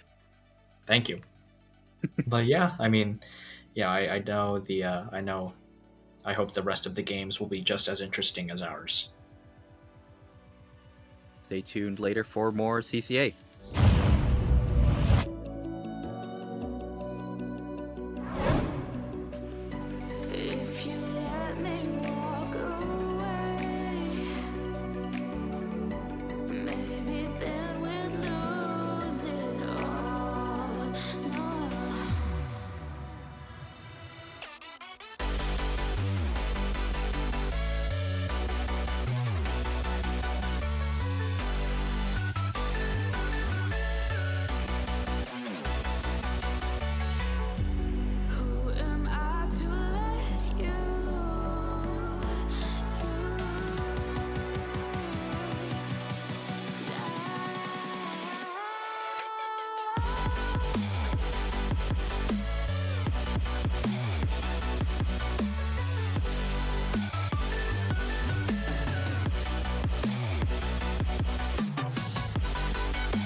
inside lane, missing exits, glued to the pavement. Between the lines, I keep my gaze straight ahead as the last stop flies by.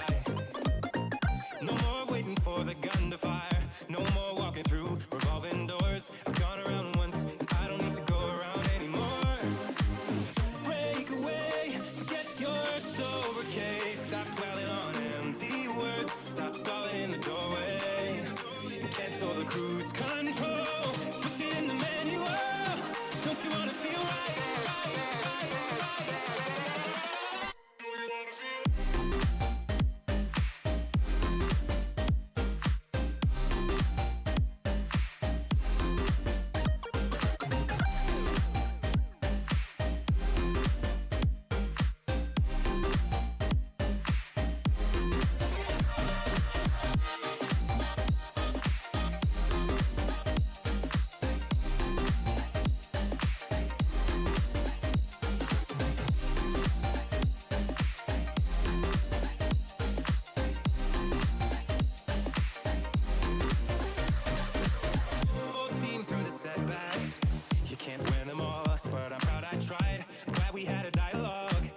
Shape the mind, speeding up the pace, turning up the heat, where I need to be for the first time. I'm taking risks, I'm casting off without a lifeline. Break away, forget your sober case. Stop dwelling on empty words, stop stalling in the doorway, and cancel the cruise control. Switching in the manual, don't you wanna feel right again? Don't you wanna feel whole? Don't you wanna feel?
Hello, everybody, and welcome back to CCA Qualifier 3. We're going to be following the Division 3 bracket here, as we're now in the bracket stage, top 16. And so, yeah, first game here. We have A-State Black versus Neumont Llamas. I am Hammy, joined here with Nell. And Nell, how you doing today? I'm doing really well. I'm happy to be here with you, Hammy, and I'm really happy to be commentating a super cool event, especially probably one of the biggest qualifier events for CCA of the year, if I'm guessing, if I know my facts correctly. But there's a huge turnout for this qualifying tournament. There's 97 teams signed up, and I mean, we're in for a treat. We're going to be commentating Division 3, like you said before, Neumont Llamas versus A-State Black. So I don't really know much about either of these teams, but I'm really excited to see what they're going to cook up. Yeah, it's always nice to see the CCA teams play because, I mean, you know, they're all from the same university, so these players all, you know, they have that kind of rapport, and like they're able to meet in person and do things in person, and you know, I feel like there's a different synergy that a lot of these teams are able to bring to the table. And yeah, I'm the same boat. I'm not too familiar with either of these teams. Just, you know, me and Nell aren't. I mean, I'm assuming you're not in college. I don't think either of us are in college. I'm not even American. So, which also, happy Thanksgiving to all the Canadians watching, if there are any of you, because we have different holidays. But yeah, I do want to see kind of how these are going to go. I recognize the name for A-State Black just because I think there's somebody who I'm mutuals with who is like not on that roster, but I think goes to that school, so it's kind of like promoting, you know, the whenever they're playing the game. So maybe a slight bias on my end, but I know one person on the team. That's why I'm leaning towards them.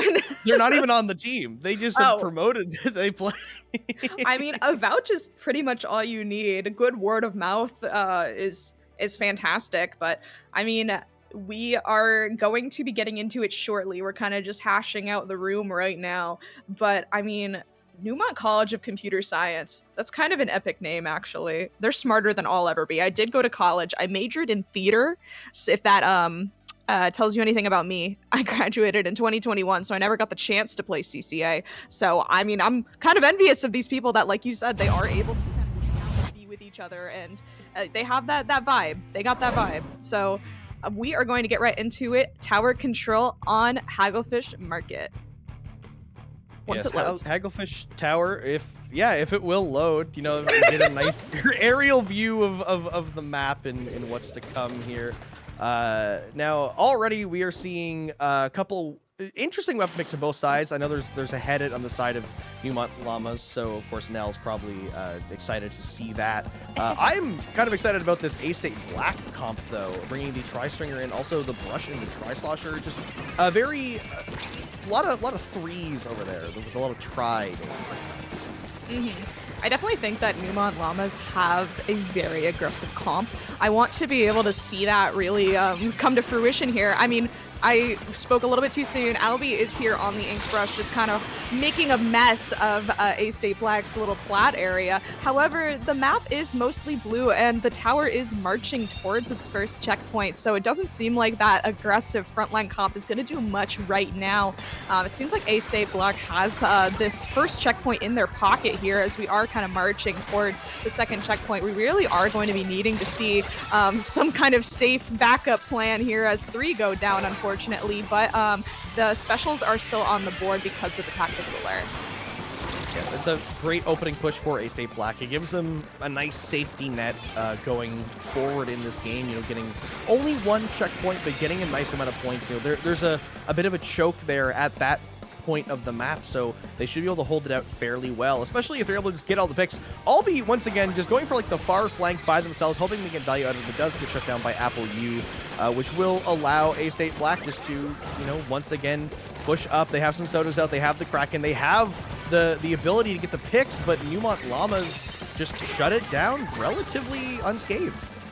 For sure. I feel like A-State Black is kind of struggling with that little ledge area under the canopy on the top right that we all know and love. And I feel like if you're not really prepared for that area, you're not prepared to have somebody hop on top right to take that area, then it may just be all she wrote for that push, which is exactly what we saw happening. However, we are seeing Neumont Llamas with some specials on the board. We saw Crab come out from the heavy edit, able to take some space, but unfortunately the tower was only able to creep towards 92, which isn't that strong of a lead. I feel like we may have wanted to see a little bit more specials on the board for some like aggressive plays, but I mean the headed is kind of tearing everybody up. We love to see it. You know, I love to see it.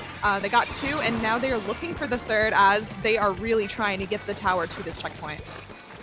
Aeolius trying to test the object's permanence of Jeez Louise there, managing just to kind of squid roll back and forth, and then just they forgot they were there for a little bit. Started striking some other targets, so it didn't really get Neumont Llamas a lot of distance, but it did buy them a little bit of space in mid. A lot more orange on the map than we've been seeing so far in this game. Mind Eternal pushing up with the Kraken is trying to get some of this map control back. The Crab for Neumont Llamas will maybe buy some pressure. Aldi trying to fight with it. Getting a couple of picks. That's a wipeout for Neumont Llamas. So now this may be their first chance this game to get a checkpoint. Fantastic wipeout from Neumont Llamas. This, like you said, this is their opportunity to be able to maybe make a lead swap happen, but we have to tear through that first checkpoint first. It looks like they're in a pretty good spot for it. Willow is pushed up. However, 2 go down, unfortunately, as Albi goes down. Willow goes down quite quickly afterwards. It just seems like Ace State Black is really prepared for this push, and they're able to kind of chew them up and push them back all the way. And it seems like, you know, Neumont Llamas, despite that wipeout, they didn't really get the purchase that they needed in order to guarantee that checkpoint here. Albi is doing the absolute most. We are going to take advantage of that Tri-Slosher not having a lot of ink, but unfortunately it results in a trade, but a very, very good showing from them. I feel like Neumont Llamas just hasn't been able to get like a 4-stack out in the longest time where everybody's alive. We are going to be seeing A-State Black.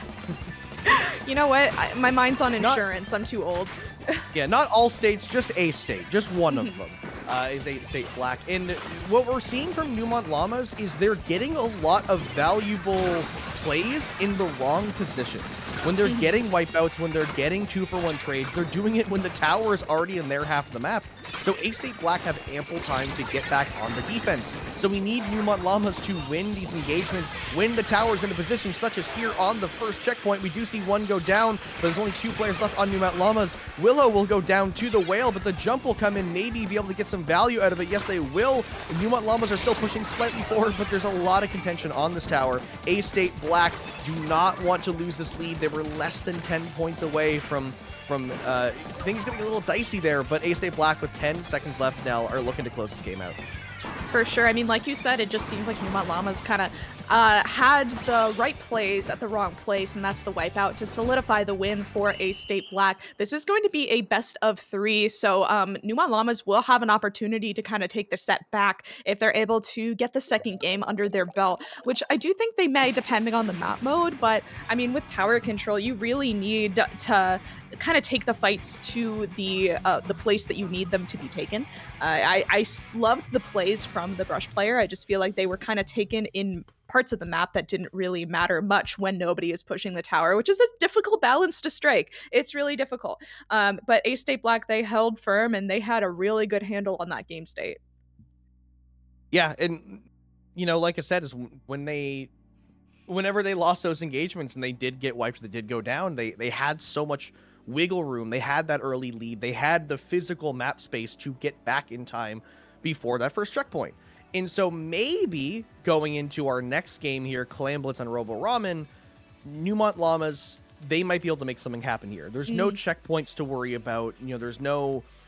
The objective is not on a set track that moves at a set speed. You're in control of the objective. It's much harder because there's clams everywhere. All 4 of you have variable amounts of say on the economy of your clams, but they can move at their own pace so long as they are playing coordinated.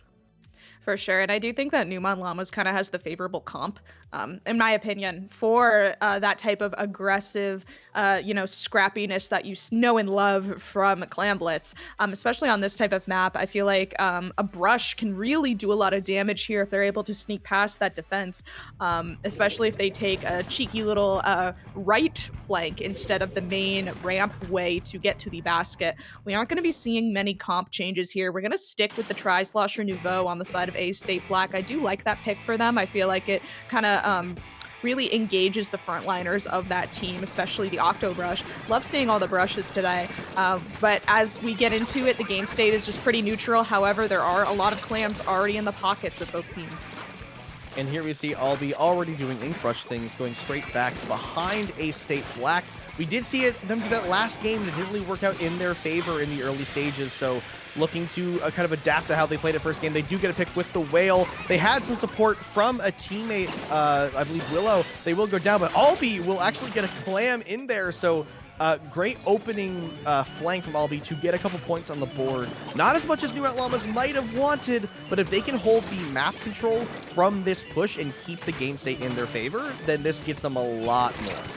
For sure, and I definitely think that they were taking advantage of the mistakes from the side of Neumont Llamas. Excuse me. Wait, who am I looking at? Okay, they were taking advantage of the bow player was out of position. Unfortunately, the bow player from the side of A State Black was kind of on the ground and not really in a good position. So it was quite a good idea for Neumont Llamas to be able to take advantage of that and play to their weapons' strengths. I think that's what we're seeing here, and I really love to see that. They are prepping for another push right here, but not if the Kraken has anything to do with it. The Kraken is going to be getting a pick.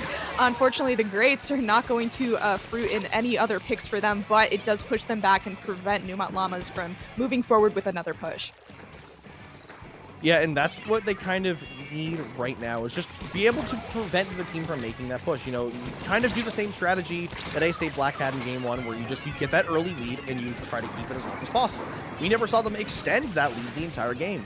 Now, 65 isn't the best score line in Clam Blitz. You know, a double power clam push will get that lead nice and easy, but it's still definitely better than not having any points at all scored so far. A State Black trying to push in, will not be able to get it. Neumont Llamas get the wipe out and now are looking to push forward already. Albi just looking for clams, seeing if they can get an early break, but not enough on the board. Almost squid rolling into that fizzy bomb, having to back out. But Neumont Llamas, great job on the defense, now are on the offense. For sure. I mean, a wipeout on this map will normally result in you never being able to get back in here. I feel like A State Black, they were kind of granted a lot of grace with that wipeout. I feel like they were able to have the time to get back into it just a little bit to prevent the basket from going any further than 56 points here.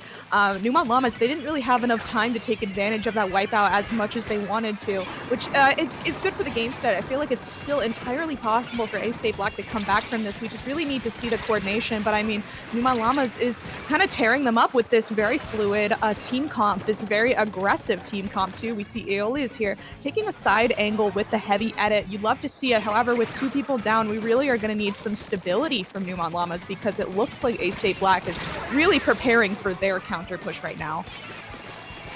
Yeah, and with less than 2 minutes in the game, they're going to definitely need that counter push because they haven't scored on the basket yet.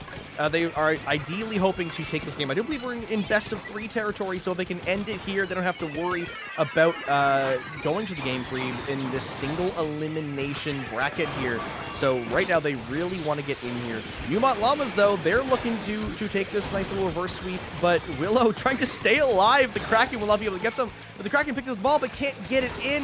Another ball in the hands of Apple U is the last one alive. They will go down. Was that their pity clam? I think that was their pity clam. So with a minute left, they don't even have that to rely on. So they're really going to need to get a push relatively soonish here to not have to rely on an overtime with no pity. Albi is going absolutely crazy right now with a beautiful triple. I feel like we are just kind of tearing it up. Nobody is safe right now. Both teams are getting like really, really nice KDs at the end of this, but isn't really fruit for A-State Black. It's not really fruiting in points, unfortunately. But the wipeout is going to happen, and they are going to have a single pity clam. But I mean, look at the clam economy on the map. We don't really have a lot under our belt, and 31 with a 19 penalty is quite a large score to contest, especially if you haven't really opened the basket at all. Unfortunate jump in, absolutely tearing up one of the members. Apple is just kind of holding the ball here to try and make something happen with the tactical are coming out. It's really great timing to be able to make something happen. Unfortunately, Aeolia's was just up front, charged up, ready to tear through anybody who comes into their defenses here. I mean, A-State Black is just throwing everything at the wall to try and make something happen. Unfortunately, 2 do go down, and Neumont Llamas is just doing their best to prevent anything from happening. We are going to be entering an overtime.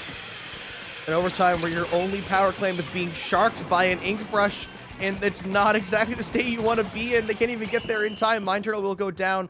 The ball will despawn, and Neumont Llamas will tie up the set 1-1. But that was such an unfortunate ending for A-State Black there. They tried to force it a little bit too much. Mind Turtle jumped in with the power claim and went down to a bomb. Apple grabbed it and then tried to push further. Well, you have a charged up heavy Splatling right there behind the pillow, will go down. And just the team kept funneling in. But I think, in the back, you had Mishi on that bow. The tri-stringer was trying to collect clams and, build up some economy. So the team couldn't really make a decision of, do we try to force the issue and just go now, or do we wait until we have better resources? And I just, there needed to be more of a cohesive decision there. I think there was just a bit too much panic on the side of A-State Black.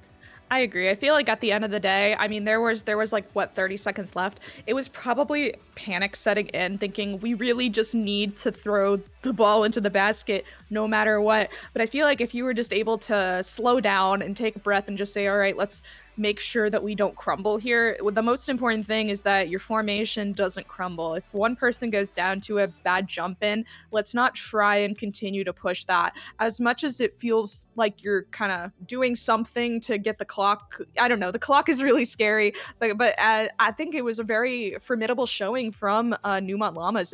That game state really favored their comp, especially the brush player. They tore it up with the brush because that's what the brush flourishes in. So, I mean, as we're going to be getting into the next one, we're going to be doing Rainmaker Humpback, which may favor Neumont Llamas as comp once again, but we'll see. Yeah, I mean, as you kind of mentioned, it goes back to what I talked about in game one, where Neumont Llamas, a lot of their struggles, I think, came from how tower control likes to play out and how the map was being played. So we saw like a flip script there, where when A-State Black got wipeouts, they weren't in a position to do anything about the objective and to push up on Neumont Llamas, and then they had the time to get back quick. And so I think A-State Black, their best bet right now is going to be work on that coordination a little bit, work together, and because Neumont Llamas, they have a great aggressive comp, but weapons that might want to play by themselves. The all beyond that brush is going to might be over aggressing a bit too much. Maybe Willow and the Gal might overstep their bounds a bit. And so we need to see A-State Black work together and take advantage of any mistakes that Neumont Llamas might make, and then utilize that to really take this game here. So yes, already Albi once again on that far flank.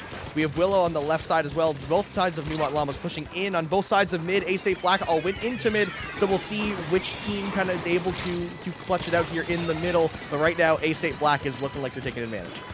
For sure, and if you're just now tuning in, I want to mention this is a best of 3, so whoever takes this game is going to be moving forward in the qualifiers. So it's this one's for all the marbles, really. The Rainmaker is in the hands of Neumont Llamas right now, but I mean, it seems like their formation is a little bit strange. We aren't really looking at the sides of the map, we aren't really looking anywhere, but we are able to squeak out a lead. However, 3 people do go down. It's just Albi on the brush. That is a delayed wipe for Neumont Llamas. Unfortunately, it just seems like A-State Black really made sure that they had the map control. And I mean, like I said, Lewis over here on the weapon that I am forgetting, the Octo Shot, just kind of clearing out everybody, knowing the places that you need to be shooting at, knowing everything. We know where they're going to be, so let's just go there. And so now that is going to guarantee them the checkpoint. They will get that checkpoint, but unlike Luis, Aeolus is on a weapon that Nell would never forget about. The heavy edit Splatling is going to get a couple picks here, utilizing that rail to not die. Will get 2. It's just a Rainmaker left alive. They will go down to the whale. A wipeout for Neumont Llamas will stave off that push, but A-State Black got to 27 remaining, which is not the opening that Neumont Llamas were hoping to let them have. But they're approaching this checkpoint fairly rapidly. They might be able to get it, but one player might drop into mids. They have to be careful of those flanks. But 2 players on A-State Black will give Neumont Llamas a checkpoint. 3 down. Crab comes out. There could be a lead swap here now. I was really concerned about the person who was carrying the Rainmaker at the start. They had a crab in their pocket already and charged up, and they grabbed the Rainmaker, and I'm like, please don't lose that crab. They were able to get the crab out, but I mean, we're not really able to squeak out a lead just yet. 3 go down from Neumont Llamas. It is a good push, but unfortunately, it's just not enough yet. I mean, we know this map. With this map, all we need is just a good run forward. We need a good run forward, and I mean, with 3 minutes left on the clock, there is ample time for that lead swap to be able to happen.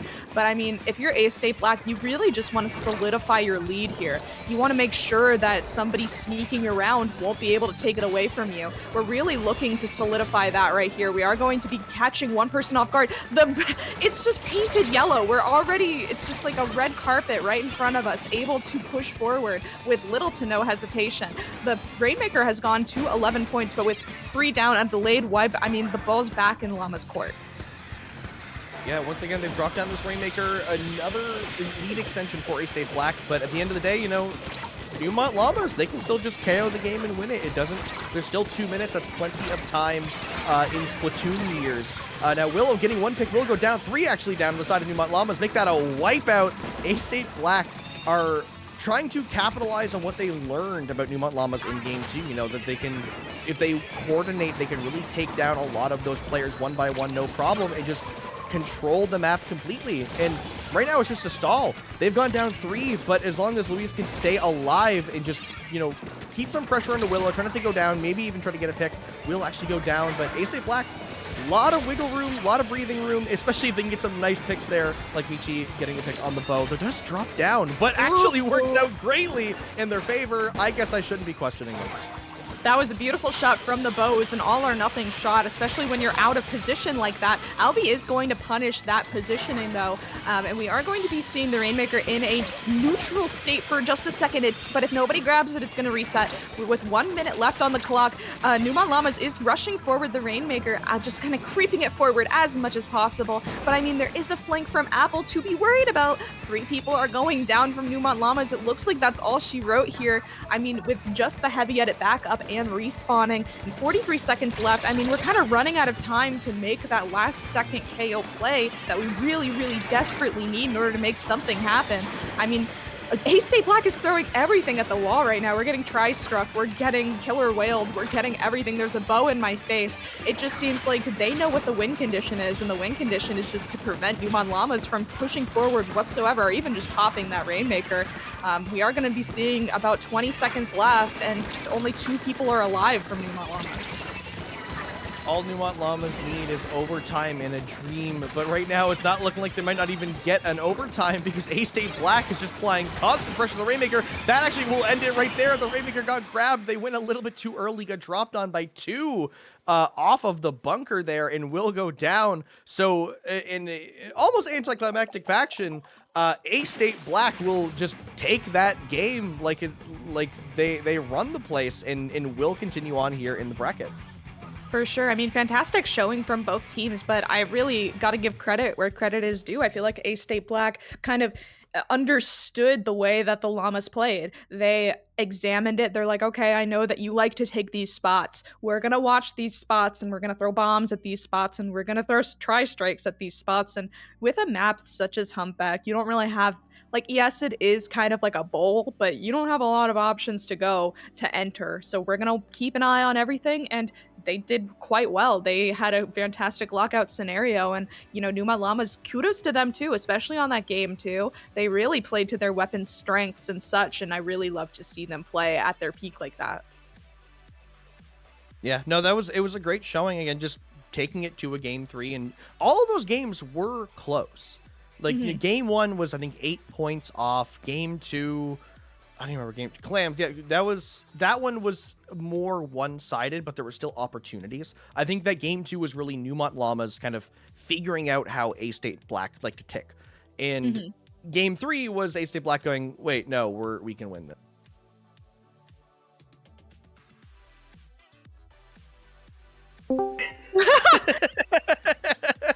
Chat, where did our streamer go? Hi, Oma. We're back. Are we still live? Yes, we're still live. It was just like Okay. I wasn't sure if you're still live. I was talking and you disappeared, and I'm like, oh no, are we gone? Okay. I don't remember what I was talking about anymore. Anyway, yeah, so huge win for A-State Black, being able to clutch that out.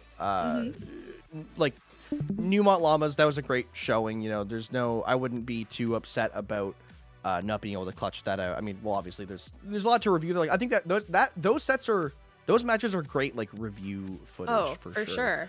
Yeah. I also want to say thank you to A-State Black for not writing out the name of your state, because I always forget how to pronounce Arkansas, because I didn't.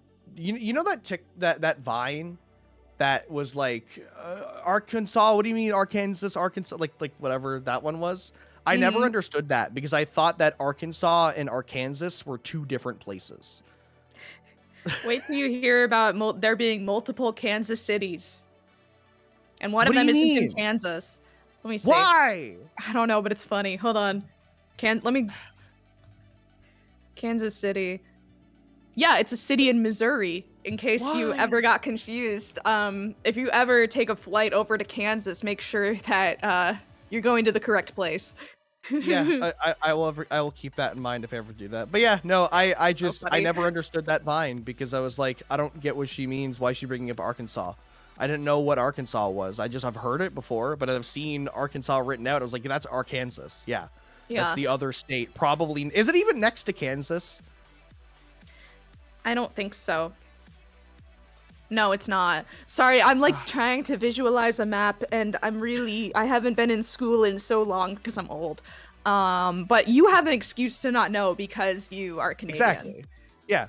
That is a reminder to everybody that no, I'm not stupid because I didn't know that Arkansas and Arkansas were the same thing. I'm just Canadian.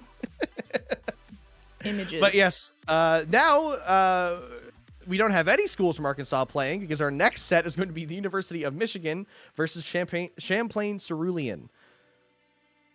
Not now. I'm Googling Kansas. Not now. Nell's about to drop Kansas facts. It's not even. That's like it's okay. So we're not even Kansas talking and about Arkansas like are barely touching. They're like barely touching. They're not even touching. Gently smooching at like somewhere. Well, barely.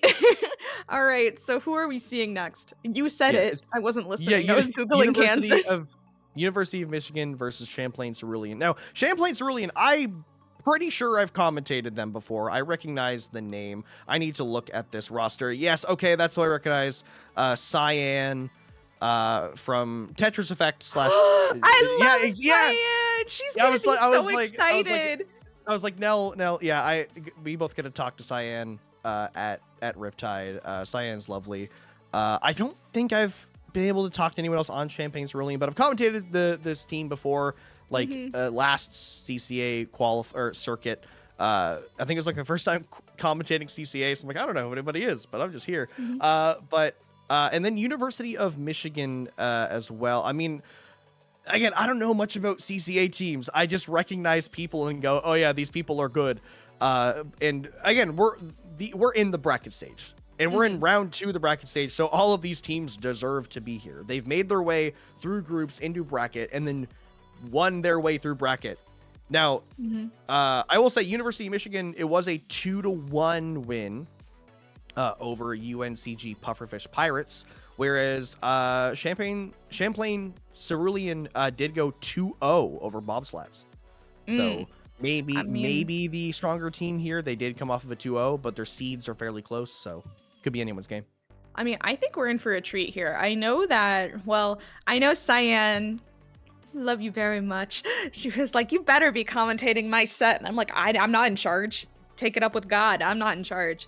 But yeah, I mean, both teams are going to be quite difficult for each other, if I do say so myself. I do know that Cyan plays S-Blast, so we are going to be seeing some S-Blast gameplay, some Blaster gameplay, possibly a very aggressive chip comp. Maybe we'll see a pencil. I haven't seen a pencil yet today, so maybe nature's healing, maybe it's not. Well, you say that, but we've only seen one set, and there was not a single weapon swap the entire time. Okay. So, I still haven't but seen like, it today. I have been enjoying, you know, like, because in that last set we did see a no soda comp from Neumont Llamas, and we saw a soda from a tri-slosher from the side of A-State Black. So, you know, we got a bit more of a unique take on the meta and you know, comps, and so, you know, now we get to see how University of Michigan and Champlain Cerulean are going to kind of run their things. You know, are we going to see the pencil? Are we going to see some of those comfort picks, those wackier weapons that the people like to bring out? But either way, we're going to be going to Splat Zones on Barnacle and Dime as our first one. So this is an open playing field. I feel like there's a lot of weapons that you can run here. Basically anything will work here. Yeah, anything will work. I know some people dislike Zones Barnacle because I feel like the complaint, the consensus is that it's boring. It's like, okay, if you get locked out, it's over, you know? It's also quite flat. But if you're one of those backline weapons, shout out to Heavy Edit, it's fun to play as long as there's not an E-leader on the other side or a pencil on the other side. If you don't have those two things, then it is a fun, you know, map to play, in my opinion. So, I mean, this is just a very basic map mode. I feel like we're really going to be seeing the strengths of both of these teams. We're really going to be feeling out what their game plan is. You know, do we aggress really fast? Are we just like a brick wall? Are we going to be taking a lot of flanks? All of those questions will be answered soon. I mean, that's the beauty of this map. It's very simple, but you're able to make a lot of unique plays on it, I think. Yeah, and you see, I don't think that Barnacle Splat Zones is boring, but I'm also a Reflux player, and so when I get put on zones, I'm just doing coloring books. Like I'm just in the corner drawing pictures. Like I'm just painting the floor. You know, it's there's always something for me to do because there's always paint to put on the ground. And this map, there is some variety to this map. You know, you can take those side streets as flank options when you have the advantage. You know, this map, there are benefits to staying near the zone and not overextending, but overextending can also do very well if you do it correctly. So there are definitely options for these teams and how they're going to want to play it. It just really comes down to how well can they coordinate on one of those options and how well can the other team either defend or attack in such a way to really shut those options down. Yeah, for sure. I accidentally misclicked and my computer is opening Premiere Pro. So that's happening. Don't really know why that's happening. Well, it's because I misclicked. So, you know, people think playing Splatoon is hard. Being a commentator is so hard. We got so many things we got to do in the background. Accidentally clicking on a button and then something breaking. During the last game, I have a delivery showing up today, and like they buzzed my door. So while you were talking, I was like kind of opening the door remotely from my phone. Ooh, that's fancy. That's so fancy. It's literally not. It's just we don't have a buzzer system. They have a buzzer system, but it's not hooked up to the unit. So they just said, "What's your cell phone number?" And so when they buzz the door, it just calls my phone, and I can open it from my phone. Oh, well, that's nice. Yeah, it's convenient until I'm not the one who orders any packages, and so I have to open the door when my roommate gets packages. Fair enough. Well, I'm at work, but enough about my spending habits. No, I think we should decipher. I think we should discuss that. I think this is now a financial advice stream, frankly. Nah, I only ever talk about finances and the economy when Clam Blitz comes up, because like I just... Oh yeah, Clam economy. Yeah, exactly, yeah. You know, I commentated with Popgun at Riptide, and he kept being like... He kept making hints about the economy in Clam Blitz, and I'm like, can you elaborate? He's like, no. And he refused to elaborate the entire time we commentated, and I think about it all the time, that I still don't know what he meant by anything he said. That's so cryptic. You should call into the podcast one day and be like, hey, so do you remember this one time? Can you elaborate on that, please? And then you just hand him the microphone, just like up in his face, you know? when you're put on the spot, Yeah. you have to answer like that. So sorry, we're yapping about random stuff just because people are still kind of funneling into the room here. Didn't really want to throw it to a break because I think we're kind of funny, like a little bit, and just not a lot, but just like enough to maybe keep somebody entertained. Yeah, if you put me and Nell in a room, we will eventually say something funny, and then if you clip it out of context and don't look at anything else that happened in like the hour, then you have something entertaining, and I think that's wonderful. And Yeah, situationally funny if you clip it out of context. Isn't that just content creation in the year 2025? exactly. Now I do hope that we get into this soon, just because I'm curious to see what comes out. Because also you mentioned Cyan playing S Blast. I think the last time I watched Cyan, they were playing Range Blaster, if I remember correctly. I mean, So it's possible that she was Kind of like, triggering her. I'm picking up S Blast, but actually like in comp and on the team she plays Range Blaster. Who knows? I'm not a psychic. I'm not a knower right now. I am wondering what the rest of these players might be bringing out. So I don't know if I can kind of wink, wink. Never mind, the game's starting. I don't even have to wink, wink, nudge, Oh nudge. god, we see a pencil. Because we can just start playing. But there is an E leader on the other side. We have hope. We have hope here now. And also, I do kind of like this comp from Champlain Cerulean, actually. And it's kind of funky, but it still covers all of the bases you're really going to need to win here. For sure. I was gonna mention the same exact thing, mostly because I really like a good Nautilus, and I think that the Zap is gonna have to play very much paint simulator the entire time to kind of funnel paint to that team. I feel like if there's one thing that Champlain Cerulean is kind of lacking with this comp, it's paint, but the Zap is gonna have to really just pull up, right? So, I mean, we are seeing a zone flip already. I mean, it was in the responsibility of Michigan for a little bit. Champlain, I'm sorry, I'm getting my words all jumbled up. Champlain is in control of the zone and chewing through that penalty, already to move down to 70. I mean, I also have had to try twice to say Champlain every time I've attempted to say it. I keep saying champagne, which I don't even drink, so I don't know why that's wired in there. But speaking of Champlain, Cyan manages to get one, looking for a second, will get the assist, and will camp this jump. Will it be able to get picked? Woo! They don't have, it could have been a trade, because that was an S-Blast. It could have been a nice direct there, but Cyan's just getting a couple. Oh my God! Cyan, let me speak! Give me a minute. Like, you can get more picks in a second. I have to finish my sentences here. But yeah, there's about 15 ticks left. Champlain Cerulean just is not looking like they want to go anywhere. Cyan is just looking to pad her stats a little bit more, as this zone will go neutral and get flipped. So maybe a little bit of greed on the side of Champlain Cerulean, not fully paying attention to the zone. That will buy University of Michigan a bit of time, but that's a delayed one. I do agree. I think that maybe those specials should have come out just a touch earlier to really guarantee that the zone doesn't flip on us.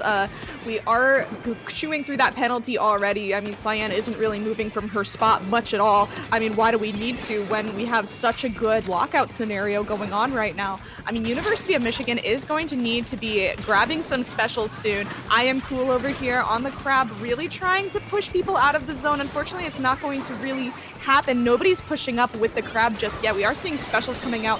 Now, finally, we are seeing somebody move up with the Booyah Bomb. I just feel like maybe University of Michigan isn't really pushing up with the specials as efficiently as they kind of should be right now. But, I mean, Oak here on the Slosher is going to try and take advantage of the plat here with nobody on it. And, I mean, it's looking good for University of Michigan right now. Yeah, right.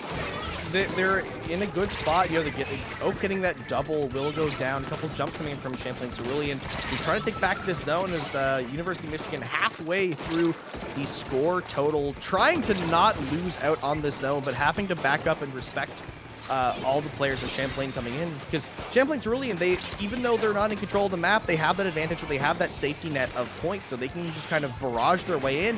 If they get that flip, it gives them a lot of value.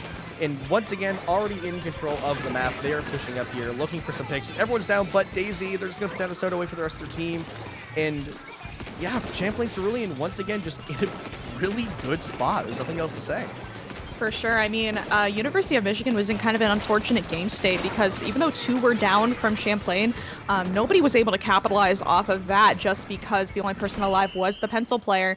And now that's going to result in a game. The first match is going to go over to Champlain Cerulean. I feel like the game could have, been won much earlier if we kind of just we didn't really get complacent. I think you said the word greedy, which I do agree, where it's like we are kind of guaranteed this win, but really in Splatoon, you're not really guaranteed anything. Anything can happen and will happen. So you just kind of cover your bases here. I did really like some plays from, obviously the directs from Cyan were quite juicy. We're going to be seeing the instant replay right here. I know that she's going to be putting this in her highlight reel. What can I say with that assist? Who got that kill? How did she get that assist? There was no one else there firing at that person. The Nautilus was there, I believe. And then, beautiful direct. So you could just see that this person plays Blaster, It's the type of thing where it's like, okay, you're turning your back to me. I'm going to take advantage of that. But I mean, like I said, I feel like we probably should have seen that Booyah Bomb come out just a little bit earlier, but that's the only nitpick that I can give. They did a pretty clean match overall. I did really like that University of Michigan kind of pushed up with their specials. I feel like they could have pushed up with their specials a little bit more cohesively, but that's it. Now, we're gassing up Champlain Cerulean. I'd also like to give ourselves a shout out because there is a player named Cyan on a team called Cerulean. And they were not the blue team. They were not the Cyan Cerulean blue team. They were the pink team. And we did not make the mistake once of talking about the colors Cerulean and Cyan and not looking at the team that was the Cyan color and assuming that was them. So we're good at our job. Yeah, we're good at our We're jobs. Good at our unpaid job. Yeah, I think that commentators need more love and respect for all the hard work we put in, not opening up Adobe products by accident. Not mixing up the colors when we say other color. It's like those puzzles where it's like it's the word red, but it's written in blue, and it's like you have to click on the color like red, and it's like, well, we're brave. We're on the front lines. The Adobe thing was just adding insult to injury, though, because I feel like the only time that I actually opened that program, the program used to edit YouTube videos. The only times I open it are when it's accidental. So I'm like, dang it. It's just so humiliating. It's like, dang, I should be opening this purposefully to actually do something. But no, you're going to open it accidentally because it's right next to the Discord button. Now, we would never do anything purposefully. We're just going to sit here and watch Splatoon. But these teams are going to have to play the game if they want to keep in this tournament. And that's, we're going to see like University of Michigan putting in that little bit extra bit of effort if they want to get through the just sheer offense of Champlain Cerulean as we're going to Tower Control Mako Mart, which isn't really the place that you might want to be if you're University of Michigan. I mean, I don't know how well this map mode may work in their favor, but they've had a chance now in that last game to kind of see how Champlain Cerulean want to play, and you gotta hope that they have some ideas here of how to come back in the set. For sure. I mean, I will say it is incredibly difficult to go against a Blaster, Booyah Bomb, E-Leader combo when you're on Mako Mart. It is very difficult, especially Tower Mako. It is incredibly difficult. We are subbing on a player on one of the teams, so possibly that may be the key to success here. We're really just kind of pondering what's going to work against the other team. But I won't cut out University of Michigan just yet because they do have a pencil player, and if we're able to get the pencil in an advantageous position, maybe that'll do really well. And we do have a V-Slosher who is able to really clear out areas, especially on those stacks. I feel like both teams have the tools for the job. It's just going to be who is going to execute the plan a little bit better, which I think is super fun to watch at the end of the day. That both teams have the ability to clear out and take space. It's just now, once you get to higher leveled Splatoon, it's just who can do it while outplaying the other person. Exactly. And the University of Michigan still have a great chance here because we saw a fair bit from them in that first game. It's just, how do you prevent Champlain Cerulean from really utilizing that aggression they have? Because once they get in, it seems pretty hard to get rid of them. But when University of Michigan finally got into the zone, they had that one flip for a little bit. But once they got in on that extended push, they had a good chance there. But Champlain Cerulean was such a strong opening lead, just gave them that little bit of extra wiggle room to make a play there. So University of Michigan, you need this opening to be strong. You need to not give Champlain Cerulean a chance to get something. For sure. I mean, 2 down on the side of University of Michigan, and 3 down, unfortunately. It's just the pencil player on the side of University of Michigan, and they are going to have the Tacticooler out. They are going to be kind of trying to prevent people from moving forward on this tower. I do want to mention there are a few comp changes. There is there's a regular dualies on the side of Champlain, including a Tri-Slosher. We're seeing a lot of Tri-Slosher love today. I think it's a really good weapon for this map mode here. It's mostly just a neutral game right now. We're trying to take advantage of other people's mistakes. Warpy getting a really beautiful direct on the side of Champlain.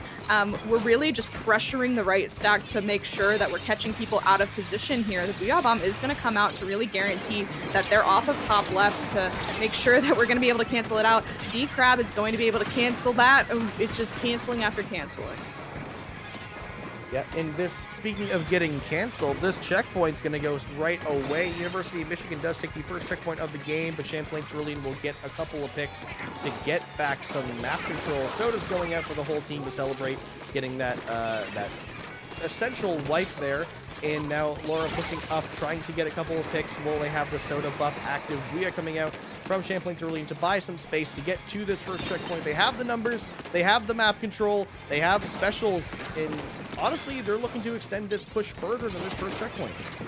Really good patience from the side of Champlain. We're not really wasting our resources when the team is not in front of us. I'm really curious to see why we didn't really see anybody go on top left. I feel like that would be a very strong, advantageous position for them, but we are going to play it a little bit safe and just make sure that the tower can safely be escorted to the second to last checkpoint. 3 are going to be going down. I am cool on the grab, preventing the tower from moving any further. The juice is going to come out to celebrate the, canceling of that push here. But I mean, 47 on this map, it is pretty difficult to get there. I feel like once you're able to, get through that first checkpoint, it's really just once you push forward the tower, the points melt away, essentially. We are seeing a scrappy little fight from behind Laura here on the dualies, really trying to prevent the tower from moving any further. We're gonna get stuck under the tower just a little bit, and it's just a mess. Both teams are taking a lot of people down.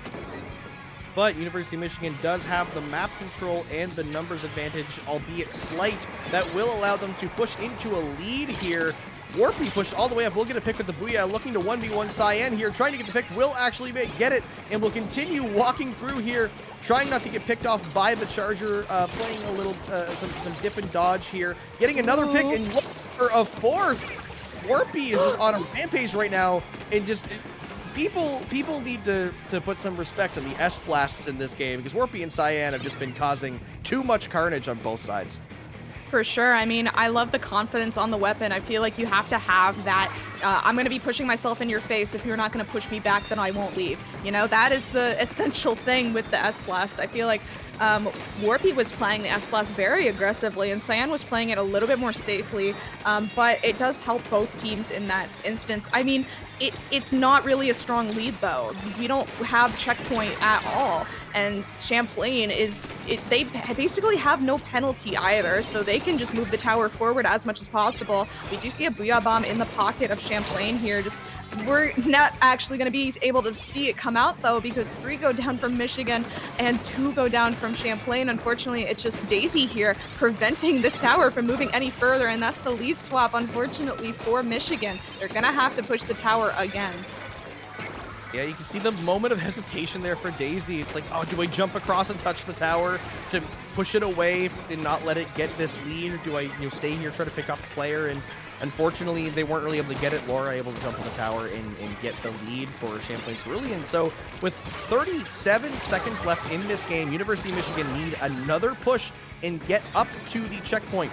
They have they're down in the numbers, actually, as Champlain Cerulean has 2 players up. They have the Sodas, they have the jumps. So University of Michigan, this is going to look like an overtime for them if they want to stay in the set and stay in this qualifier.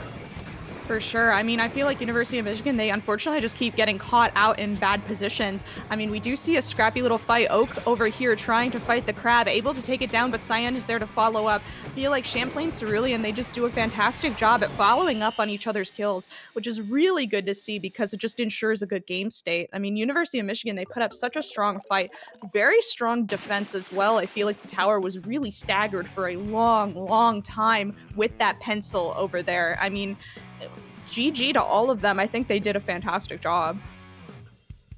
Yeah, overall, I think we saw great work from University of Michigan keeping back Champlain Cerulean and really staving them off as much as they could.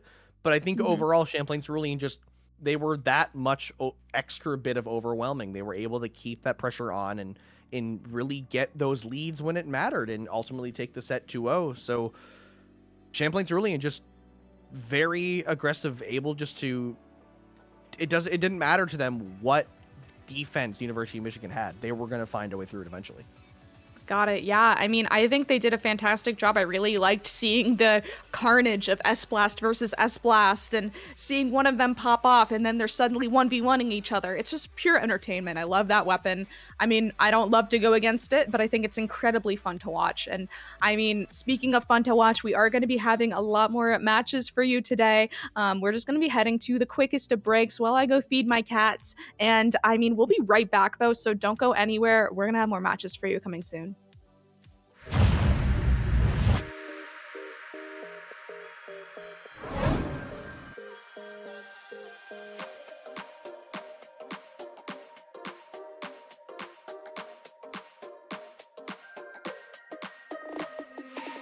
Inside lane, missing exits, glued to the pavement. Between the lines, I'll keep my gaze straight ahead as the last stop flies by.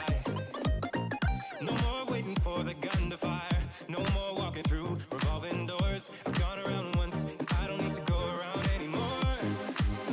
Break away, forget your sober case. Stop dwelling on empty words. Stop stalling in the doorway. And cancel the cruise control. Switch it in the manual. Don't you wanna feel right?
Hello again and welcome back to the semifinals of Division 3. We are back with CCA Circuit Season 2, Qualifier 3. This one's for all the marbles, semifinals, best of 3, whatever. I'm joined with Hammy. My name is Nell. How are you doing, Hammy? I am doing well. We got a nice quick break before we get into our last 2 sets of the day here. Again, semifinals. So the winner of this game, which is going to be HLG Gold versus Last Ditch Efforts, is going to be facing the winner of Champlain Cerulean, who we just saw, and USF Green. And whoever wins that match will, win take the whole cake for Division 3. So excited to see what we have here. Again, both these teams made their way all the way through groups, all the way through bracket, and are now here in the semifinals. No matter what, 2 games left ahead of them, either first place or third place match. For sure. I mean, the first map mode that we're going to be seeing in this set is going to be Rainmaker on Manta Maria. I mean, it's pretty much one of the only viable modes on Manta Maria aside from Clam Blitz, but we don't really see Clam Blitz that frequently. Rainmaker, I feel like it's fun. It's not my favorite, but I mean, we'll do it, I guess. We have no choice. Yeah, I mean, Manta Maria Rainmaker is one of those inevitabilities where it's going to be in a map list and everyone's just kind of okay with it being there at most. Mm-hmm. I've never seen anybody go, yeah, Manta Maria Rainmaker. Yeah, right. That's my mode. That's my map. Right. So hopefully either side of whichever team that you at home are a fan of likes Manta Maria Rainmaker, because they're going to need to get the win here. Both of these teams, all of their wins so far have been 2-1. So very close game so far through today. Maybe these teams will be just as close. So getting this first game is going to be huge because it gives you that you have the edge going into the rest of the set. You only need to win one more after that. Yeah. I mean, if I'm going to show some bias, I may show some bias towards Last Ditch Efforts just because I live near the state of Maryland. So kind of repping the territorial alliance that I have, I suppose. Heck yeah, East Coast. Heck yeah, DMV area. We love to see it. We are seeing very widespread of weapons here. I mean, half of HLG Gold unfortunately doesn't have their weapons listed, so we can't really hypothesize what they're going to be bringing here. But I mean, we're seeing Dynamo Headed, we're seeing Sword Wiper, we're seeing Forge. I am kind of interested to see what they're actually going to pull out with that widespread of weapons. Yeah, it did take me a second there. We said the widespread of weapons. The first thing I saw was no weapons listed. No weapons listed. No weapons listed. I was like, yeah, no, this really could bring anything here. But yeah, even looking at the players that have listed their weapons, the variety per person. Like seeing Space Plan have V-Dread and Gold Knot and L3D. And, Half Moon Pencil, but then also shots. And I don't want to read the last. I was gonna say, don't read out the last weapon. I'm gonna abstain from custom reading liter. Custom liter. Use its legal name. Okay. I didn't know what weapon it was. I was so confused. Okay. All right. We're good here. Okay, you child. This is a professional program. Come on. What are you, 12 years old? Okay. Yeah. So HLG Gold, the Last Ditch Efforts. You're really getting a kick out of this one, huh? Why don't you say it? Why don't you say it? Why don't you say the abbreviation that was listed? It doesn't help because you keep going like, yeah. What about it, huh? What about it, huh? I don't know what you're talking about anymore. We're talking about variety, weapons. Yeah. Also, I was gonna say too, when you said you had the bias towards Last Ditch Efforts because they're in Maryland, I'm like sitting here trying to think like where are this? I'm pretty sure I'm closer to Maryland because California is on the west side, right? Yeah, California is far out in the west. Okay, yeah. Depending on where you're at in Canada, it's probably. I don't know. I think my buddy who lives in Canada has calculated how long it takes to get to me, and it's maybe 14 hours from Quebec. Anarchy, A-Nova's near Maryland, Yes, right? sort of, yeah. That's a 16-hour drive for me. Okay, well, we'll see you there. Can't wait to see you there. That's one way. It's 16 hours there, 16 hours back. I'd love to. Shout out to Anarchy Nova. But well, here's the question then: do you recognize anybody from Last Ditch Efforts? Have any of them gone to A Nova? No, they haven't, but I really do want to see you at Anarchy Nova, the lovely, lovely, lovely Northern Virginia LAN event. Be sure to sign up for Anarchy Nova. I'm done with my advertising. We're gonna get right into it. We do see a V-Dread on the side of HLG Gold. I do like that comp. I mean, we're seeing an S-Blast on both sides. I feel like I kind of missed the memo where S-Blast became super meta, but it's here. Maybe ProChar made a video on it. Not too sure about that one. I need to get back into it, but they do get a really beautiful direct. 2 directs. Can we make it 3? That's 3 directs from the side of Last Ditch Efforts, and they are going to be getting the quad. That is going to be a clip that we're seeing on Blue Sky or Twitter next time, but I mean, they're kind of just waltzing straight into it. I think the CCA should get rid of S-Blast because this is every game we watch, if there's an S-Blast, they just go absolutely nuts and kill everybody right off the bat, and like, just, you gotta give the other team a chance, you know? I mean, I guess HLG Gold have an S-Blast of their own, so we're probably gonna be seeing Big Nut on the side of HLG Gold getting a multi-kill later in this set. But for now, Last Ditch Efforts, great opening push down to 17 remaining. Still in control of the map, just kind of hanging out in mid. They know they don't need to overextend right now. They just need to wait and regroup. S-Blast on S-Blast damage here, everybody, and Big Nut is able to take the other S-Blast in a fight and take the win here. There is a crab from the side of Last Ditch Efforts. It's not really in the best position to make anything happen, unfortunately. That crab did not have the verticality that was needed to really, help much, but we do see 2 specials from the side of HLG Gold. They are sitting pretty right now. Well, I mean, I speak too soon. What is that? Commentator's curse? We do have a Booyah Bomb and a Head It, which can cause a lot of damage. There's 2 down on both sides.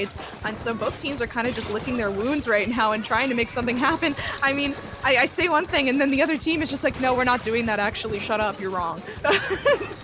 Yeah, if there's anything I've learned, it's that Splatoon players want nothing more than the commentators to say something and immediately be incorrect about it.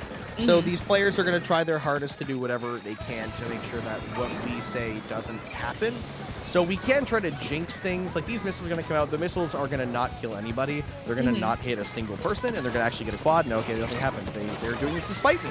But despite M2 with the blaster there is going to kind of sneak in, try to get, they got a pick, looking to get a couple more. But the rest of HLG Gold might be aware that they're there. Maybe not. They might have hung out long enough for the object permanents to go away. 2 down for HLG Gold. Last Ditch Efforts in control of the map yet again.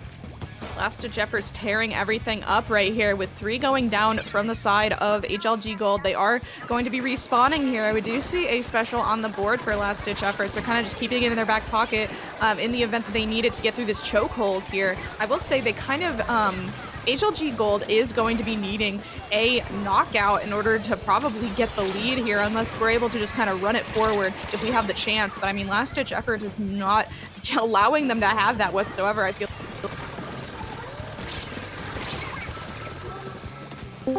Give me 1 second. We're getting technical difficulties, but I'm pretty sure they're playing Splatoon right now. Yes. Claire is jumping in and dying, unfortunately. Yeah, me and Nell lost vision of the game for a minute. We came back and everyone was dead. Which like that's just how Splatoon works. Is you look away for 1 second, everyone's dead.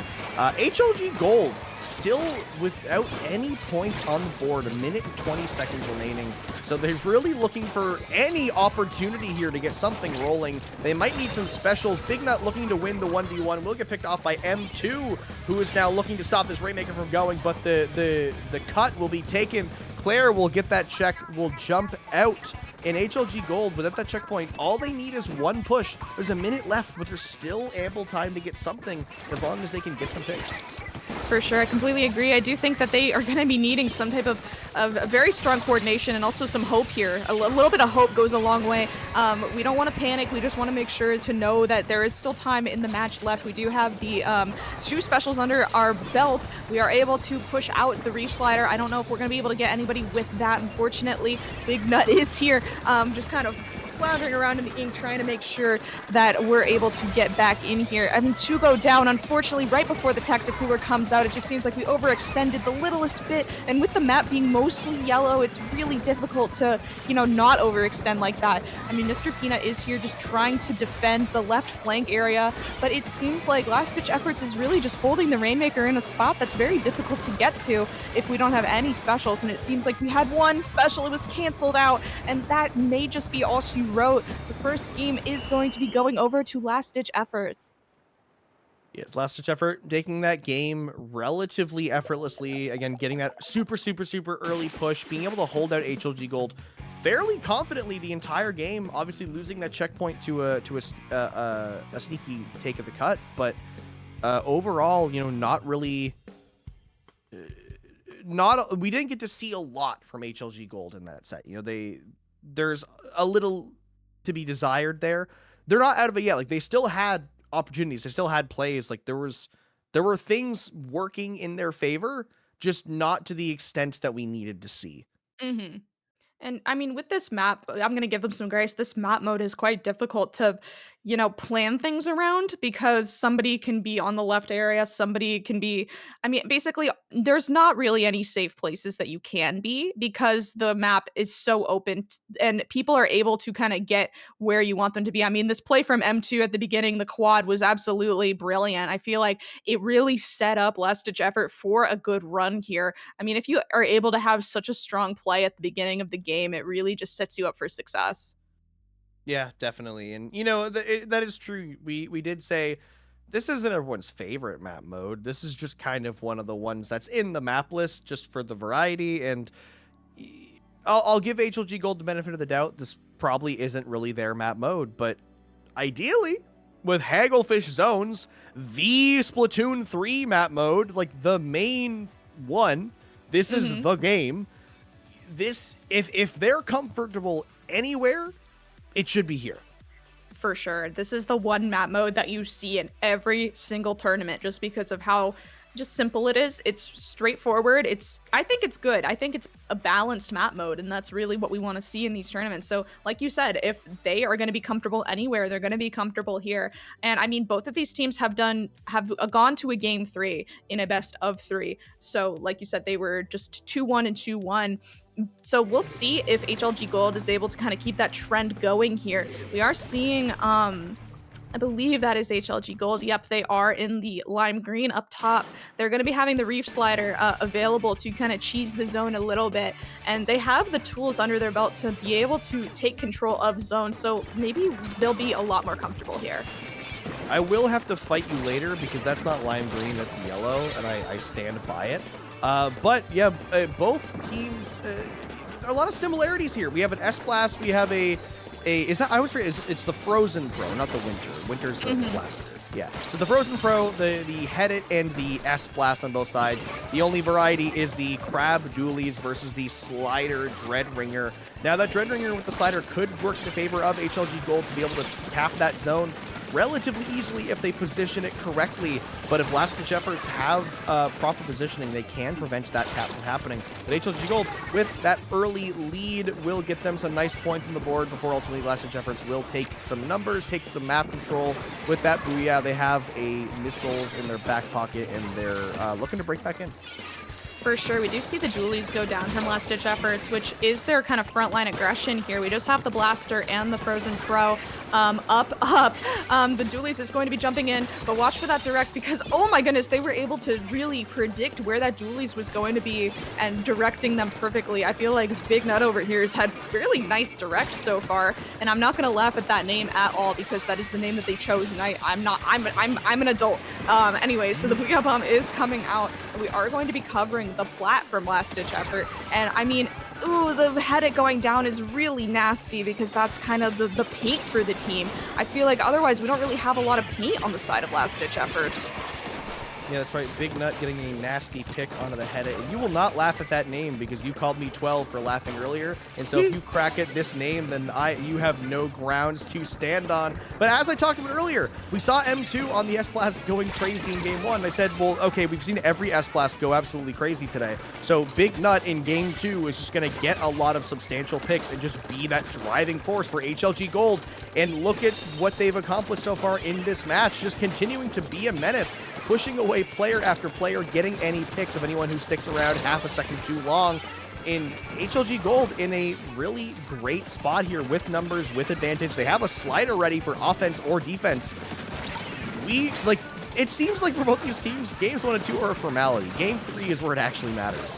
For sure. I mean, both of these teams seem incredibly balanced. I think that, 2 are going down, 3 going down from HLG Gold. We are seeing they're not strikes, they're missiles coming out from Mr. Peanut over here. Not going to be able to do much, but it does keep them back just a little bit. It buys them enough time to be able to have their team get back and situated a little bit, but not if M2 has anything to do with it, with the Booyah Bomb preventing people from going top left. And another Booyah Bomb is hitting the field right now, Hammy. Somebody is going to die on the zone, and it's pretty balanced right now. I mean, last-ditch efforts, if they're able to hold the zone just a little bit longer, then the lead will swap, but the problem is they're going to be needing to hold this zone for a little bit.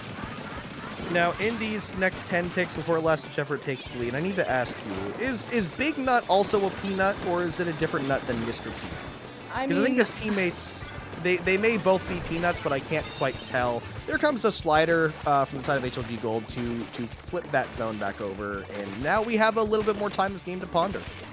For sure. I mean, this is why I'm kind of an advocate for Splatoon tournaments having some type of interview afterwards. I feel like it would be cool to, interview the players, because that would be something that I would ask about. I'd be like, so what's the origin of your name?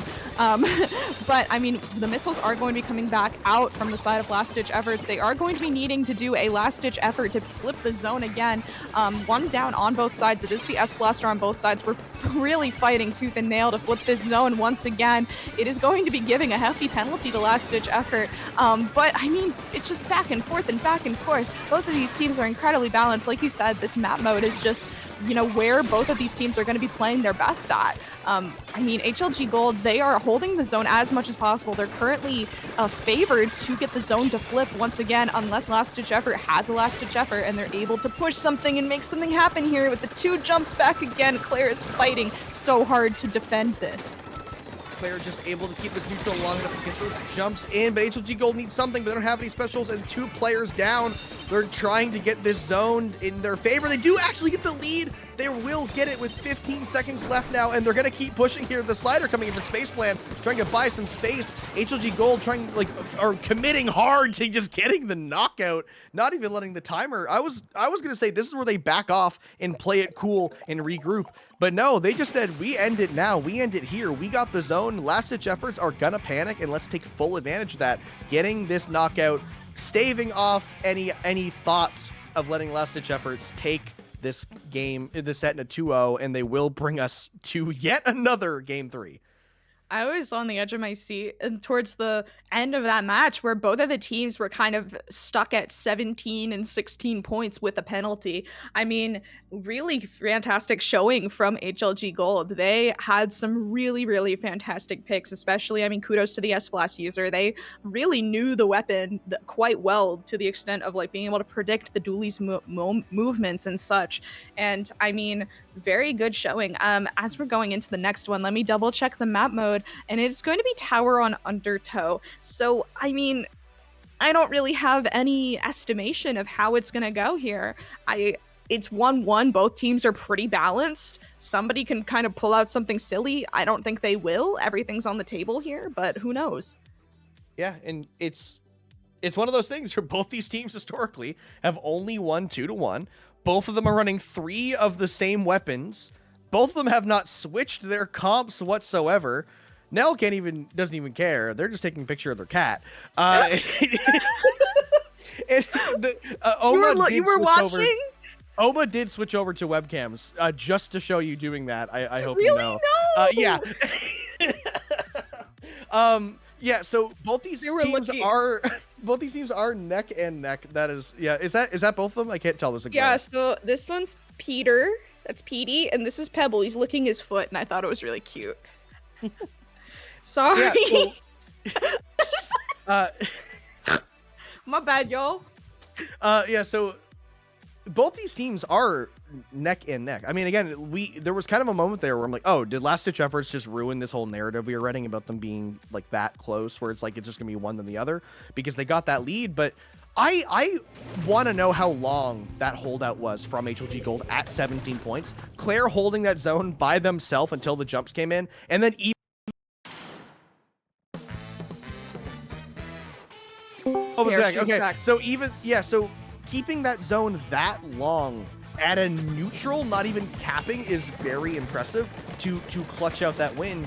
And now with this game, we don't know what's going to happen. Both of these teams have shown their hands. Both of them have shown how they know how to win. Right now, I think it might just come down to which S-Blast gets all the kills. For sure. I mean, that's how it's been the past this entire tournament so far. But we are going to be kind of, well, I mean, HLG Gold is just kind of tearing up the tower right now to go down from last-ditch efforts. I mean, if the way is paved, let's just go. We are going to be having to leave the tower just a second to honor those missiles that are going to be throwing in our general area. But it feels like last-ditch efforts, they haven't been all up for a while. JJ on the crab is going to be trying to pick out Claire.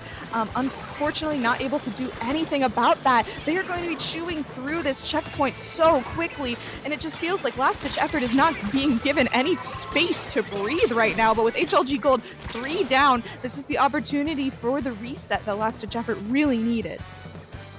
So far in this set, the team that made the biggest opening push is the team that has taken the W.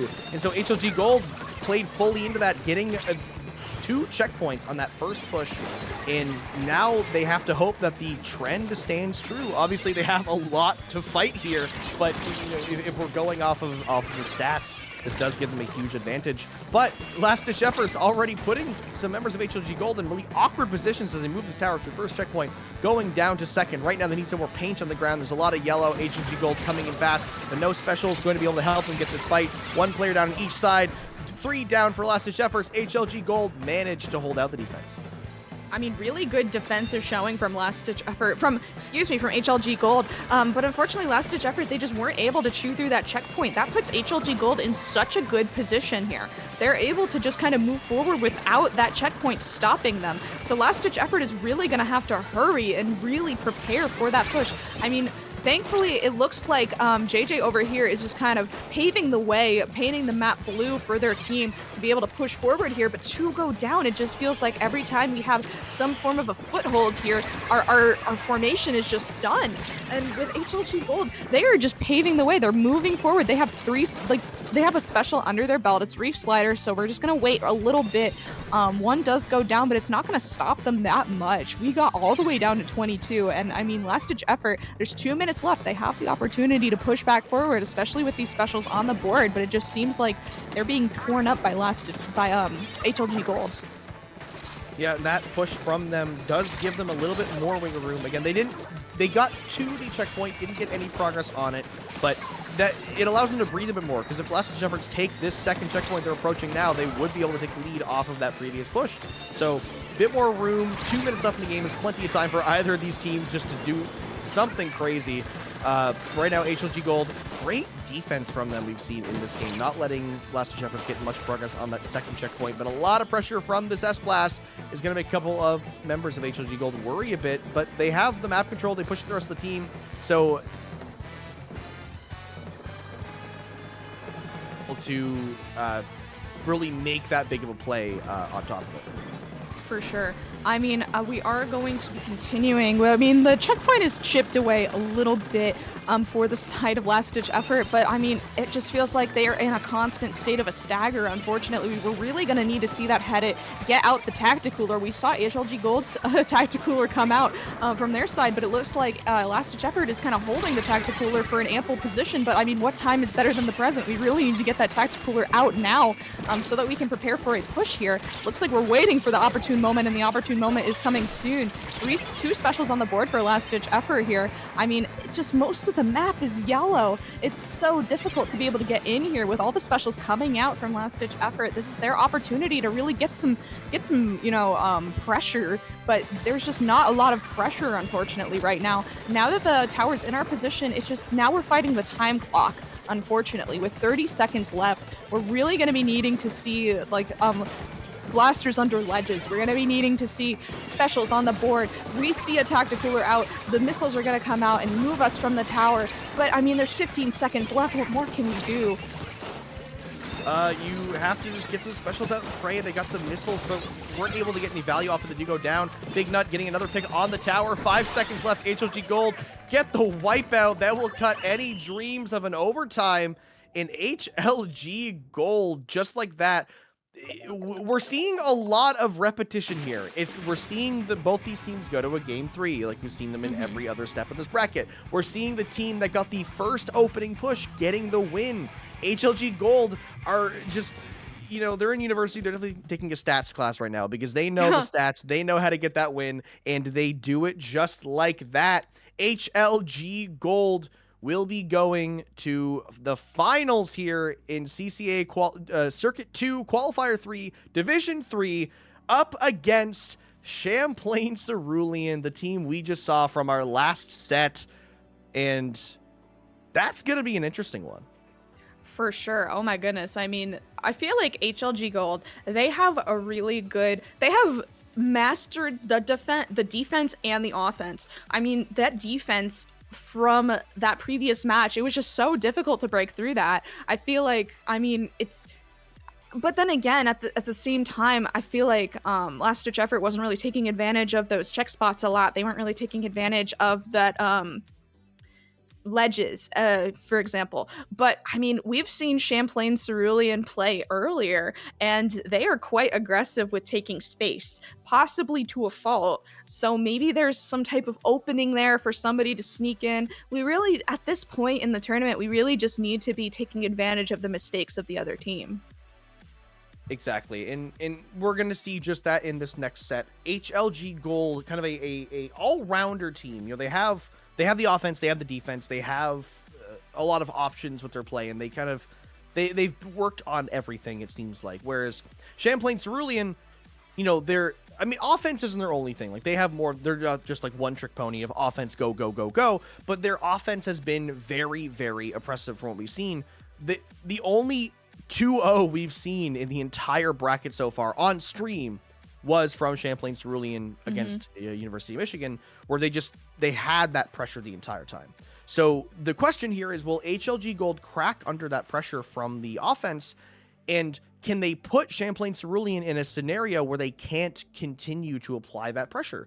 Because that will just set HLG Gold into a nice situation for themselves. And this is going to be a best of 5, the first best of 5 we've seen all day. So plenty of time for both of these teams to kind of figure out their strategy and really just try to go for those wins. For sure. I mean, I'm glad that you mentioned that. I mean, Champlain Cerulean, they've only really gone 2-0 in brackets, which probably makes them pretty confident against HLG Gold. But HLG Gold, I feel like they were able to squeak out, like, despite everything. They have that resilience. They're able to kind of examine the way that the other team plays. They take a loss, but they're like, okay, I gained some knowledge about that. Now I know how to move forward with it, which I think is super strong. We haven't really seen Champlain Cerulean on that back foot. So I'm really curious to see if they're going to be able to take a loss and move forward from it, or if it's going to be like a reverse sweep type thing where HLG Gold is able to take a loss, examine why, and then take it into their for next gameplay.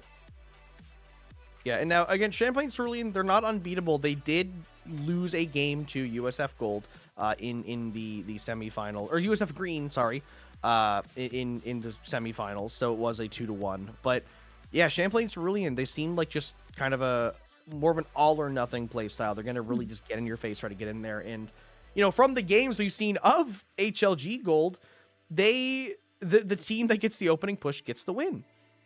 And they're about to go up against a team that's going to take the opening push. Yes. So a lot of the game state, or at least the mental game here, is going to come down to HLG Gold's ability to defend and counter push against Champlain Cerulean's opening push. And we're going to Inkblot Art Academy Clam Blitz, which opening pushes there, you know, it's not like an immediate, like, boom, the push happened. It's going to take a little bit of time. So you have to kind of cook up those clams. You have to find your way in. So I'm curious to see how quick of a push Champlain Cerulean are going to get here. I think this is a really interesting map mode to start off with. I feel like we've been seeing a lot of map modes starting off, like, I mean, Rainmaker, Manta, we saw, I believe it was a zones game in the first set that we commentated, but I mean, starting off a set for finals, true, with Inkblot clams, I feel like Inkblot is just everybody's counter pick map, where it's like, it's not our first choice, but we're good at it, right? So here, I want to be able to see how good everybody is at coordinating with their team, how good they are under the pressure. If there's a flank, who goes for that? Where's the aggression? We want to cancel out any type of entry that we can. And also the clam economy. I love Clam Blitz. I feel like there's a lot of mental load, unfortunately, with Clam Blitz. So, I mean, with this map mode, a lot of the times it's pretty steamrolly. So, I mean, like you said, both of these teams are going to want to take the first push. So it's going to be so interesting to see, like, who's going to butt heads, where we're going to enter, that type of thing. I mean, there was an E-leader on Champlain Cerulean last time. I'm really interested to see if they're going to change that comp a lot, or if they're going to stick with the E-leader here.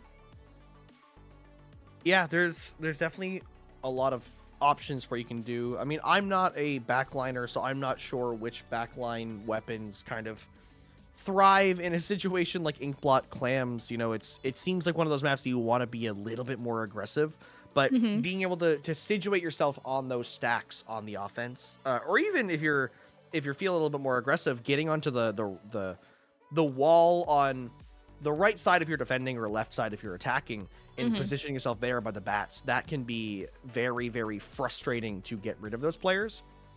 And just in general, I think both of these teams are going to need to show us how capable they are in controlling what I like to call the kill box, like the plat of both sides, like where, you know, you can score on the basket.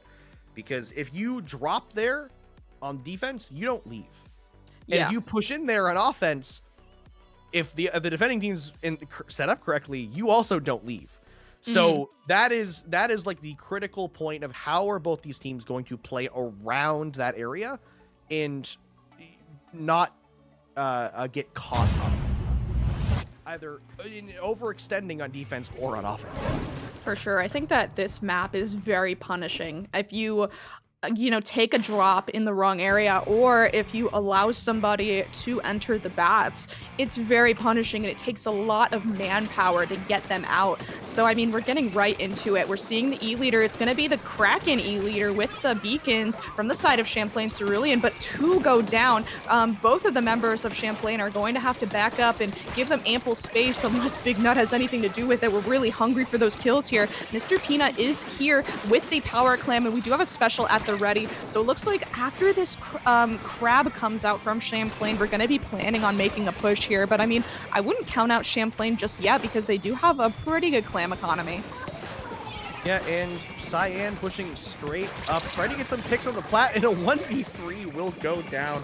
That's what HLG Gold's going to have to deal with, capitalize on here, is Champlain Cerulean might want to make a bit more solo plays so they can work together as a group and continue that, like, well-rounded playstyle we've seen from them.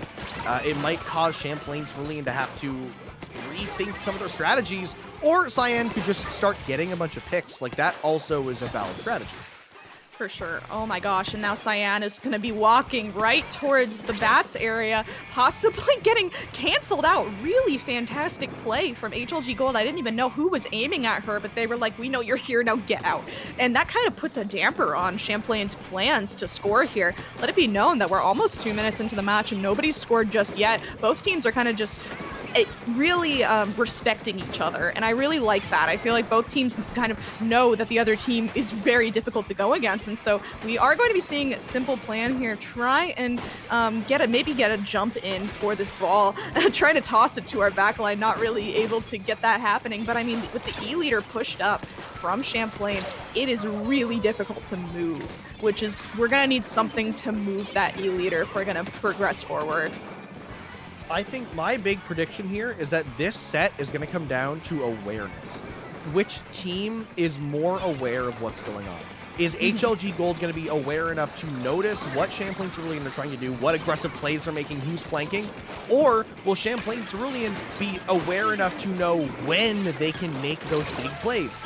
Find those cracks in the defense of Champlain Cerulean and allow themselves to walk in as an individual player and get those picks. So ultimately, whichever team is more aware of the game state and who is doing what will ultimately win this set. I think Champlain Cerulean get a couple points on the board, nothing substantial, but honestly, it's Clan Blitz, so that 20 points could just be it.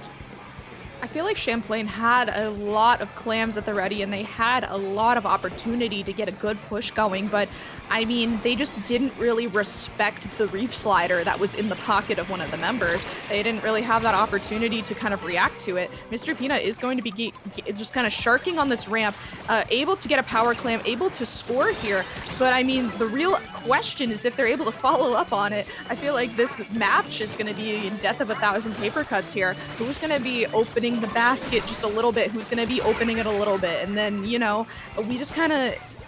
these types of games are so difficult for both sides just because we really just need a guarantee, and there's no guarantee on either side, so both teams have to be on edge, ready to push, and it's just not really working out. But there's that flank that we were talking about earlier. They got the direct, but it looks like Mr. Peanut is lagging just a little bit. Now, Cyan is committing to this push-up a bit more, managing to get the kill on the Booyah trade out, so they will get the 2-for-1 trade. But didn't really get a lot of space for Champlain Cerulean. They kind of have the map now, but can't really get in just quite yet. Now, a minute left in the game, 80 to 81 on the board. As much as I don't like it, what I said earlier could be true, and that first clam break could just be how the game ends, unless either of these teams make a push in the last minute. But 3 clams on each side of the board. Never mind, make that 12 for HLG Gold because they picked up the ball and they got a lot of clams, and now they're looking to maybe push forward through this giant field of orange in front of them.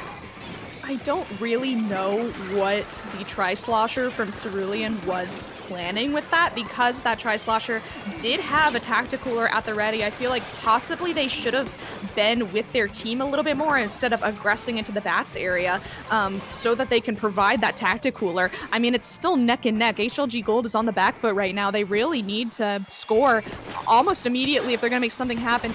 Cyan is going to camp that clam just to ensure that HLG Gold is not going to be able to score it here. It is a bloodbath here on these plats. We are just waiting and seeing if HLG Gold can find some clams to put in a basket, but their clam economy is pretty much non-existent. Lara here is really defending this power clam with the crab just to solidify the win for Champlain Cerulean. I hate that I was right, that the game ended 20 to 19. The first break that Champlain Cerulean got was the only points they needed to score the entire game. Because HLG Gold got 1 push as well, but tiebreakers don't exist in Splatoon. You just get pushed back a point. That's Clan Blitz, ladies and gentlemen. But I think that's a good... It's not like a good opening game necessarily in terms of like how it went in score, but I think it's a good game for these teams to kind of feel out how each team wants to play. Because like I said, this set is likely going to come down to awareness, in my opinion. And now HLG Gold and Champlain Cerulean have an idea of how the other team wants to play it. So now Champlain Cerulean have a better idea of how they can get in and get those flanks. Because we saw in the beginning of the game, you know, Cyan kind of going into 1v3 and dying, versus late game where Cyan walks in and kills 2 people in the 1v3. Whereas HLG Gold, now they know that Champlain Cerulean want to walk in, and they know how to prevent Cyan from getting in, how to prevent Dragon from getting in, how to prevent Laura from getting in, all while watching out for Vile Blood on that E-leader.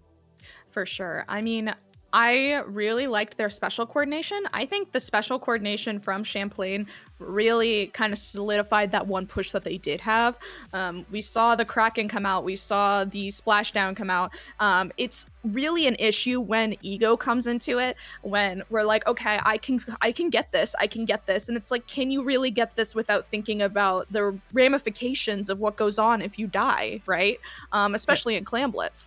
But I mean, we'll see if they take any of that knowledge into the next match. The next match is going to be Rainmaker on Museum. Still kind of a volatile map mode, in my opinion. It has the possibility to be very stagnant, very even. I've had matches where it's like, we both have just broken the checkpoint and neither of us have moved it at all. So we'll see if it's going to be another instance of that. Yeah, the checkpoint on Rainmaker Museum is a formality. It's like, well, we need checkpoints in Rainmaker now because it's Splatoon 3, so we'll just put it here. Like, just you do not need to do anything to get that checkpoint. Many a time, it'll be like 2 of my teammates are down. It's a 2v4. They're all alive. They're all watching. I just grab the Rainmaker, run across, get it. They just can't stop you. So as much as that checkpoint doesn't really exist, it's also huge if you can defend it. If one of these teams can keep that checkpoint from falling, that gives them a massive safety net. Because if you get wiped, they're stuck on that checkpoint. They have to waste that time, and it allows you to get back in. So this one will be interesting. Like you said, it's a very volatile map mode, but I think that the way that this might be good for Champlain Cerulean in the flank potential, but it's also more open, which gives HLG Gold better sightlines to deal with it. For sure. At the end of the day, I think what this match is going to consist of is the mental load. Are you going to get distracted on the sidelines? Are you going to be hungry for this kill to the extent where you're not really looking at the guy running the Rainmaker to the checkpoint, right? We're going to need to have eyes on everything. And with Rainmaker, it's really difficult to do that because you're like, I'm contributing, I'm fighting, I'm fighting, I'm right, I'm winning my fights, but that doesn't really matter if there's a person who's just running it, who has the ability to run it if you don't have a good formation. So this is really going to test both teams' coordination, even more than last time. So we'll see if there's going to be any changes. I feel like we're going to be seeing the leader definitely stick the leader. Maybe we won't want to see Cyan back on S-Blast. Maybe we want that. Maybe we want the Booyah Bomb to move in with, because I think that maybe she was rushing into these fights knowing she has the blanket of Splashdown. And there it is. We're back to S-Blast. And we're back to S-Blast on the other team as well. Big Nut on the S-Blast. They're running pretty similar comps, except one of them has a dualies. Somebody fell off on the beginning. Oh no, we've all been there. It's just really unfortunate when it's in grand finals of a tournament. No, I've never been there. I'm just built different. You're better than everybody. But another thing I'd like to point out too is Claire on the E-Leader now as well, switching off of the Headit. We've seen them on every game so far. I think this is the first weapon swaps we've seen from HLG Gold in the last 5 games we've seen them, because Space Plan also now on that NZAP instead of that Dread Ringer. I really like that we're seeing a lot of punishment. We're seeing HLG Gold really punish the overextension from Champlain here. Unfortunately, it just seems like, Lara is pushed up, but they're not getting much resistance right now. With only 3 down from HLG Gold, it's pretty much going to be a guarantee that Champlain is going to be chewing through this checkpoint here. And if the E-Leader from the side of Champlain is going to be able to get set up in an advantageous spot, it's going to be a game over. But with 2 going down, I feel like HLG Gold, they know where these people are going to be. They know they're going to be aggressive. So let's be aggressive in turn. Let's run away. But I mean, Laura's going to just come out of nowhere and really punish that overextension. That's really the key for this game, is just punish the overextension from the other team.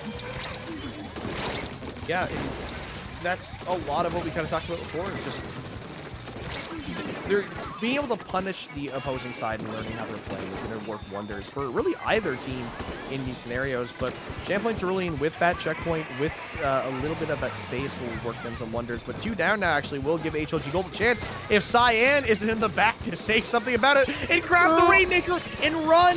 Oh no! There had to be a latency thing there, right? That would have been devastating for HLG Gold if Nintendo servers didn't have something else to say about it. But a great play from Cyan either way, because taking off that player and just stalling out, giving Champlain Cerulean time to get back, because even with that play not going the way they wanted it to, they still have numbers advantage and map control and the Rainmaker. I mean, HLG Gold, they are in a pretty good spot for defense. Unfortunately, the one person on the plat is going to go down. The holder of the Rainmaker is really going to contest that leader. That leader is going to get a very crucial pick. If that individual on Champlain was able to jump over that area, it's pretty much game over. But, I mean, very beautiful pick from the E-leader on the side of HLG Gold. They're able to push back. We really are going to need to pop that Rainmaker again just to make sure that it resets here. We do have enough time. We have 2 minutes, and like we said before, all it takes is just a really good run. But I mean, HLG Gold still needs to chew through that formality of a checkpoint here, but it still is a checkpoint that's facing us right in the face, and it's like we need to do that before we even run it. Yeah, that is kind of just step one, is find some way to get that checkpoint, whether you sneak it, whether you just get the wipe or get the map control to really get it. We do see the jump across here. They will go for checkpoint. They will get picked off by Cyan just in the nick of time. Big Nut is going to try to pop this, but they have the S-Blast, so it's not really going to get them that much value. Might just have to turn and get the fight. They will go down. Champlain Cerulean stave off this push. They're looking to take a bit of map control, have to do it, on their toes, because Claire has that leader out. They're ready to pick off anyone that kind of oversteps here, as we do see Space Plan, Mix-a-Lot on the side of Champlain Cerulean go down on the side. Minute 15 left, Nell, and there's still a checkpoint standing on the map. I mean, it's really not looking good for HLG Gold. I feel like they may be scrambling a little bit. We see the Zap here holding the cooler in their pocket. They do have the cooler at the ready. That's 2 going down from Champlain. We really need to move the Rainmaker as soon as possible. But Lara on the Crab is going to be canceling that out. We do get the checkpoint. It is looking good. We have a minute left to move here. 2 go down from HLG Gold. It just feels like anytime they make a good play, 2 get caught in the crossfire, unfortunately. And so there's not really this forward aggression that we need. It looks like Cyan is going to try and do the cheeky Rainmaker spot that we all love. We all love it. We all love it. This game is quite fair. Unable to make it happen, though, because everybody knew what she was trying to do. It's going to be incredibly difficult to get the Rainmaker from that spot. But Champlain, 3 down, 30 seconds left. There's still a slim chance of something going wrong for them.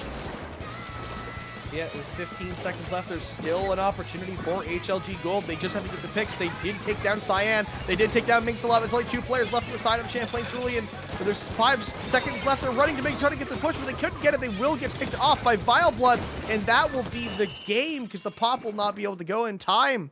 Champlain Cerulean just barely holding on in that last defense, and they will take that game 2-0 in this best of 5. They're on point to win the whole bracket. I'm sure that they're sitting pretty right now, but they may. I wouldn't write off HLG Gold just yet. Like we've seen in previous matches, they brought it back from losing streak. They've also only been doing best of 3. So we'll see. I mean, it was such a close match, so close. We'll see if they're going to be able to bring it back for this upcoming one. But it's now or never. This is match point for the finals of Division 3. And I mean, currently Champlain Cerulean is slated to win here. So we're really going to be seeing some change and fast on Zones Mahi next time. So yeah, and this hasn't been fully one-sided. Like HLG Gold have had, they lost by 1 point in game 1. Mm-hmm. They lost by 5 points in that game 2, and there was an overtime push, or not overtime, but last 10 seconds push that could have very well been the lead. So it's not like all hope is lost. HLG Gold, they have a playstyle that works well against Champlain Cerulean. They just need that extra little bit of oomph to really get that lead and get that win there. But we're going to Splot Zone's Mahi Mahi Resort, which is a very common map and mode, something that they should definitely be very familiar with. It's kind of like the other zones map other than like Hagglefish. It's kind of like the runner-up there. And they have, they assuming they're going with the comp they've done every game so far. Like that Museum Rainmaker was the Are we good? We're good? Okay. All right. Yeah. Okay. So this. I'm getting an ad. Okay. Now I'm gonna be dramatic again. This is the match that will determine if Champlain Cerulean win this entire bracket, only losing one total match and taking a sweep in grand finals, or will HLG Gold keep this tournament run going? Will they fight back against Champlain Cerulean? Only time will tell. We've got 4 minutes and some change here in this match. Already HLG Gold getting pushed away by Champlain Cerulean as they take control of this map. We are back in the nick of time, everybody. We do see Champlain Cerulean kind of in control of the map here. And I mean, because the stream is kind of coming back, the colors are not correct. The Champlain Cerulean is the yellow, as Hammy was being mean to me about. Yellow versus the purple. So the purple is HLG Gold, and HLG Gold is really just trying to push back this leader here. It is going to be a wipeout for HLG Gold, which is really, really going to be good for them as we're getting back into it. If they're able to hold this lead here, well, not lead, if they're able to hold the zone here, it's going to look really good for them. They are farming for specials. They're preparing for that push. They know exactly that Cerulean is going to be coming back strong. So we're going to be trying to prevent that as much as we can. Yeah, HLG Gold looking for the lead here now that the water levels have changed. Mahi zones doesn't really matter until the water levels change. You can just kind of AFK, look at the team, take the 60, and then go ahead and get the lead. Just as HLG Gold has done here, they have a lead now, 30 points remaining and counting. They're trying to keep the zone. The Storm will get the neutral flip. 2 players down for HLG Gold. Will give Champlain Cerulean a bit of space, but the big flank from Cyan is not able to get any picks. The zone will finally go the way of Cerulean, allowing them to apply some penalty points to keep in this game a little bit longer. But they're still looking to get rid of the members of HLG Gold who still are in mid. For sure. I mean, it's just a last-ditch effort everywhere. 3 do go down from HLG Gold. I mean, it's very back and forth here. Both teams are pulling out all the stops to be able to ensure that they win grand finals. But, I mean, it's really looking nice for Champlain right now. They are in the zone. They're about to eat through their penalty, and it looks like one is down from HLG Gold, and that is the person with the reslider. We really want to keep an eye on the person with the reslider so that we don't have any shenanigans with the zone here. Indigo on the side of Champlain is really defending the right side because there are 2 people here. Beautiful trade from Cerulean. They are going to get a lead swap. Just the leader player from the side of Cerulean alive in here, and it's just back and forth once again. Yeah, both these teams are they both have something to fight for here. Champlain Cerulean just want to end this off now and finish this tournament, but HLG Gold really don't want to take second place here. They're looking to take the whole cake. And so they're just trying to get rid of Champlain Cerulean. HLG Gold. They're down 3 players, a delayed wipe. First player back is Space Plan, but they have a slider ready. So the team has a plan when they all get grouped up back together. But Champlain Cerulean are trying to set up in such a way that they won't let that slider come in. But it will come in from the islands. Will get 1, make the zone neutral. Rest of the team follow suit. And when they can coordinate well, HLG Gold can really just get rid of Cerulean. Tammy, I just wanted to say that I don't know if anybody else caught it, but the Wave Breaker got the pick on the Reef Slider user. Beautiful Wave Breaker gameplay. I love to see it. That's why we run it, just because if you don't finish somebody off, maybe the Wave Breaker will. That's why we love to see the E-Leader here. The E-Leader is going to be canceled out by Big Nut, but 2 go down, 3 go down from Champlain. It's not looking good with 1 minute left, and I mean, HLG Gold is eating through their penalty. That is exactly what they needed to be able to flip the lead once again, and I don't think that Champlain is going to have enough time to get back in here, especially with the Booyah Bomb just kind of solidifying that win. I mean, 2 are down from Champlain. It seems like this is exactly what HLG Gold needed in another wipeout. Just add insult to injury here. HLG Gold is still in this to win it.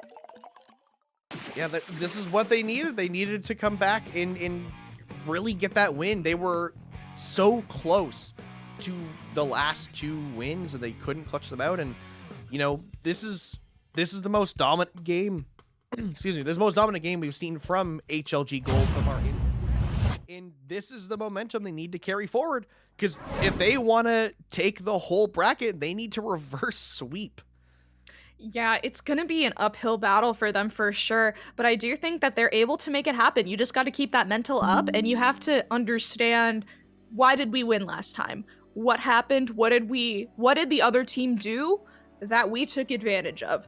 And then just be aware of that for next time and do it again, because that's exactly what you need to do if you want to stay here. A reverse sweep is on the table, but any mistake that HLG Gold makes will be heavily punished. But I mean, let me see where we're going next, because that has a lot to do with it. Tower ship shape. It is a snowball map if I've ever seen one. If we get past that first checkpoint, you know, the points really melt away. So we'll see who's able to push forward in this best of 5 set.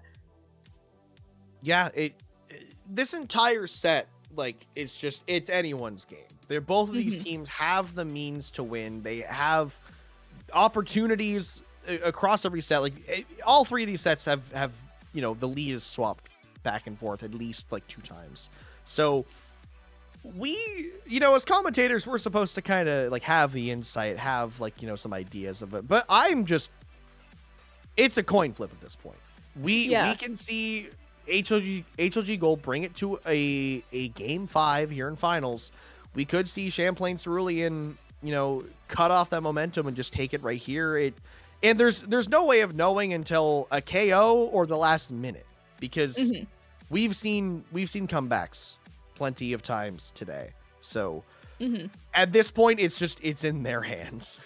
Yeah, for sure. I mean, I can say anything in retrospect, but if I was in that scenario, I would be sweating. I would be like, okay, 1, we're being watched by people. This is being live streamed.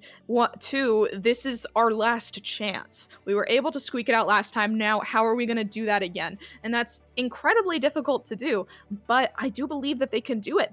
HLG Gold has been like a formidable, like 2v1 type of team this entire tournament. And now they're just saying, hey, we're really good under pressure. We know what we're doing under pressure. That's why we got here. So if I was Champlain Cerulean, I would be kind of nervous too, right? You've had such a clean sweep this entire tournament, and suddenly this is the game in the bracket that you lose. That's not what you want to hear, right? Yeah, you know, it seems like for Champlain Cerulean, they've been getting tougher and tougher opponents, which makes sense because that's how brackets work. You know, the winners play the winners, and so this is kind of the final ultimate challenge. Is okay. Well, you've been sweeping some of these other teams. You know, you beat USF Green in a game 3. They did take a game off you, and now you've lost another game. Is this where you start to crumble? You know, is it a momentum thing? Like, once your momentum's cut down, are you going to start losing these games? Or are you going to rise up and find a new solution to kind of cut back HLG Gold? Because HLG Gold, it seems like they're you know, getting a bit more comfortable against Champlain Cerulean. Yeah, I agree. I feel like they understand how Champlain plays. They've seen it twice. There's a DC, so we're gonna have to yap a little bit longer. But they've seen how they play, so it's like, okay, what did we learn? We're gonna adapt. And I think that says a lot. Even if, let's say that Champlain gets a KO here, HLG Gold, they have shown time and time again that they can be flexible, right? They can, I don't know, I always think about Splatoon tournaments specifically as, like, if you're building a tall building, you have to make it a little bit flexible so it can withstand the wind. You want it to be as structured as possible, but if you can't handle a little bit of pressure, you crumble. So I think that they have shown that they can handle this pressure, and I'm really excited to see this match once, you know, Wi-Fi works. Yes, you need to build a Splatoon team like a tall building, and me and Nell are just the window cleaners, kind of hanging out, looking inside. You know, we're just chilling. We're chilling. We're getting paid. I'm sure getting paid. And we're getting a nice view of both of these teams. as we come into this last game. HLG Gold running the same comp they've been running pretty much every match we've seen them, -1. I mean, same as that of Champlain Cerulean. Yes, we do. I mean, was the head back knocked back? I don't know. I wasn't really thinking about it that much, but now I'm thinking about it. Yeah, Nell does take a break from thinking about Headit from time to time. It's rare, but it does happen. Let it be known. Both teams down 2 players. Nobody really want to touch a tower right now. You just kind of want to find some picks, and they will go in the favor of Champlain Cerulean. Claire are going to drop down some soda, try to rally up the team, but Champlain Cerulean say, oh, there's the soda. That's where they're going to go. There's our target. For sure. I mean, it's an unfortunate timing of Tacticooler for sure, because it seems like their team is not really equipped, you know, in a timing sense to go grab it and push with it. So we are seeing Indigo with the rain coming out. I do love the V Nautilus. It just adds the extra paint, and I feel like they weren't going to be able to get that splat if they didn't have that. But however, HLG Gold, they were gonna say they did have the Reef Slider in their back pocket, but they didn't have it. Now Champlain is going to be just kind of chewing through the first checkpoint here, and we're able to just kind of eat and melt through it. And once this checkpoint is done, the points really melt away. So, I mean, fantastic job from Claire for defending this.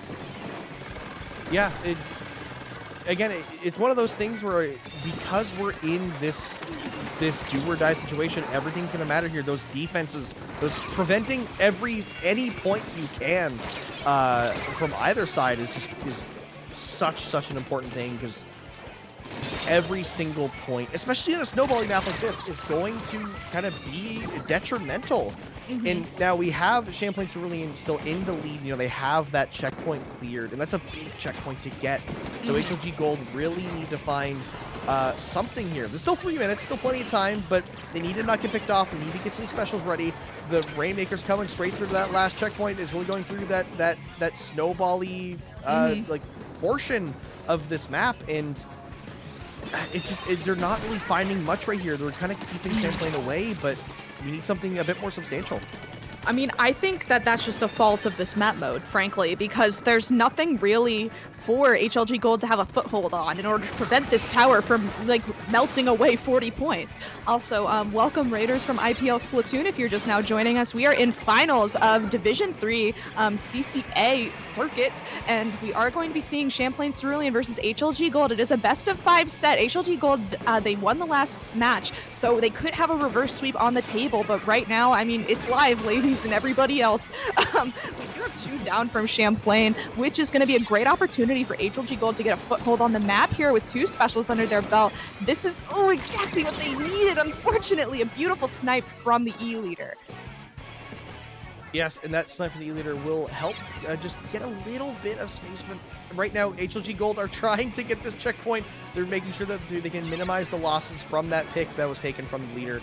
Another going down to Vile Blood, just trying to slow down and prevent the snowball here, trying to get to this last checkpoint. HLG Gold, they would like to take a lead here, because a minute and a half isn't a lot of time to rely on if you need to get the lead. Both 3 down is just Claire left alive. They have to back off, respect the numbers, get their team back together. This is the point where you need to anchor. You need to be the foundation for your team, but Cyan is going to run in and get a trade. Claire minimizing the damage. Minute 15 left. HLG Gold, their tournament run on the line now. What do they need here? I feel like Champlain is going to get hungry for kills. They're going to want to guarantee that lead here. They are seeing the numbers. They're going to be sweating just a little bit. They're like, okay, I may take a risky 1v1. I may overextend. We really just need to prevent that here. But I mean, HLG Gold, they're in a good spot because they're all moving up at the same time. There is a DC, but it is past the time. Oh my goodness, it's unfortunate circumstances, but is this exactly what HLG Gold needed to guarantee this reverse sweep? Possibly. I mean, it's in the rule books. We're able to continue. We must continue. It's past the time. Now, when I asked you what HLG Gold needed to win, you were like, yeah, maybe we get the picks and, like, take advantage of Champlain being too hyper-focused. Maybe get some specials, get numbers. Just let them DC. That was the answer. That was the answer I was looking for. Is just let the rules do it for you. Let the forces at play do it for you. HLG Gold taking full advantage of the DC in the last, like, what, 34 seconds? That's crushing. That Absolutely is- crushing. That is definitely not how you want it to go with Champlain Cerulean. HLG Gold, I mean, it depends on the type of people. They're either loving this or they're like, man, that's unfortunate, but hey, we're going to Game 5. Either way, we are going to Game 5 Grand Finals of Division 3 CCA Season 2 Qualifier 3. There's a lot of numbers to Many work with words. here. I'm really trying my best. Many you know? words for our I don't tiny go to- peanut brains. I Just don't look at go the to title. college. I'm Look at the Canadian. title. I'm like looking up here, like trying to like Qualifier 3, Division 3. Like we're getting there eventually. But Game 5 is going to be Clam Blitz on Umami. HLG Gold looking for a reverse sweep. Champlain looking to minimize the damages from that loss in Game 3 from the DC. They're trying to prove that they're still the #1 team here and take that cake. It's just so crushing. You know, I feel like Champlain, they really kind of had it set out for them that they were going to win that game, even though it was incredibly close. I feel like they had the ability to win that, but I mean, I really hope that their mental is strong enough to come back from this. Frank, if I'm being so honest, I mean, a reverse sweep is on the table if you lose this next game. They haven't lost a game in this entire bracket, except for now. So it's gotta be taking a toll on the mental. It's also like, how did you DC? Did anything happen? Is it gonna happen again? All of this stuff is on the table, right? So, yeah. And that's kind of the big question now, because Champlain Cerulean, I think they're good at killing the momentum. Like, obviously, like they keep sweeping a lot of teams. And with they're in the semis, they lost a match to USF Green, and then they took the next 2 games. They shut down that momentum. In this set, they won the first 2, they lost Game 3, and then in Game 4 they shut down the momentum. They canceled the momentum that HLG Gold built in that Game 3.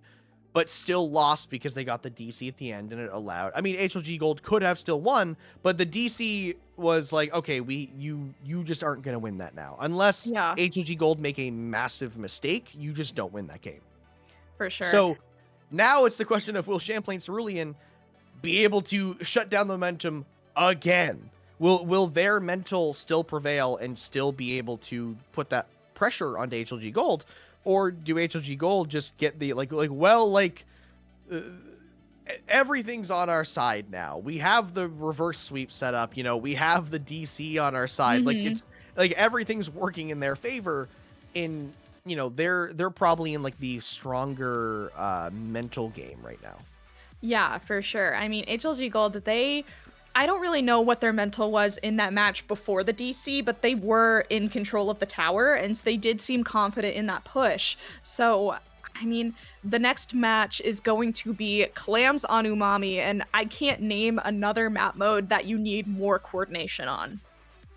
So, yeah, this one is it's going to be a test to how these teams are going to play. And, you know, we've seen the coordination from HLG Gold throughout not only this set but the previous one as well. So I think that they have a lot going for them. Champlain Cerulean, I think this is the first time this entire tournament where I'm like, will they clutch this out? I mean, they're definitely there is a chance that Champlain Cerulean just absolutely crush HLG Gold here, but I think that in this scenario HLG Gold do have the advantage. For sure. I mean, I really like their comp, HLG Gold, that is. I like how forward it is. And we are getting rid of the backline on the side of Cerulean. I believe they swapped out the leader player who was the one who DC'd. So we are going to be seeing a much more aggressive Champlain Cerulean than we were in the previous matches. However, it is risky because we don't really have an anchor to fall back on. But do we really need it if we're winning all of our fights, right? So we are going to be seeing just kind of scrappy plays. But, I mean, we're a crab in mid within 30 seconds, and there's a lot of clams on the board. I feel like Champlain is ready to win this. They really want to close this out. They're like, we've been playing for a while. We're ready, TikTok, you know? Yeah, and this is exactly it. Champlain Cerulean, they're hungry. They get rid of the player who DC'd. They're like, we need to cut out any possibilities for failure here. And they have the aggressive comp. They're, like you said, they're hungry, and there's Mr. Peanut and Big Nut in the other team. They see a bag of trail mix, and they're ready to munch that. Oh, that was really good, Hammy. That was a really good one. You should put that in your reels, in your commentary reels. But you know, HLG Gold, they had the opportunity to really push up here, taking advantage of the 3-down scenario from Champlain, but it just seems like they're being picked off with this aggressive dualies, this aggressive tri-slosher, this aggressive everybody. HLG Gold is kind of crumbling under this pressure right now. Big Nut is caught out, unfortunately going down to Cyan, who is absolutely tearing everybody up here. The Tacticooler is out. We have that safety net so that we're safe. We can save our specials, and a beautiful direct from Cyan. Unfortunately, she got a little overheated. A 2 go down from Big Nut, but I mean, HLG Gold has no points under their belt. Champlain has shown, hey, we've opened your basket, let's just do it again and again and again. And that's the pressure we expect from Champlain Cerulean. It's what we kind of seen all tournament long, and even getting pushed out. Look at the clams, 14 clams. I mean, they do lose a couple there with that pick onto Minx, but they had a lot of clams and they had a lot of map control, but HLG Gold now able to push them through with a couple specials and buy some space. Looking for a push. They have 2 power clams on the board, plus 6 from Big Nut. They will be able to get a lot in here, especially if Big Nut's going to get that pick. The wipeout will definitely be a lead swap, and just like that, Champlain Cerulean on the back foot now as we're exactly halfway through this game. There was such a crucial pick on Cyan there because Cyan had splashdown at the ready. She was just a little bit distracted, turned around at the basket. If she were able to get the splashdown out, it would have been game over for HLG Gold. But now HLG Gold, they are sitting quite pretty right now. They're like, okay, we're good. We can push back at you. And now there's no clam economy on the side of HLG Gold. But I mean, Champlain, they're not going to take this sitting down. They're going to continue to try and make a push happen.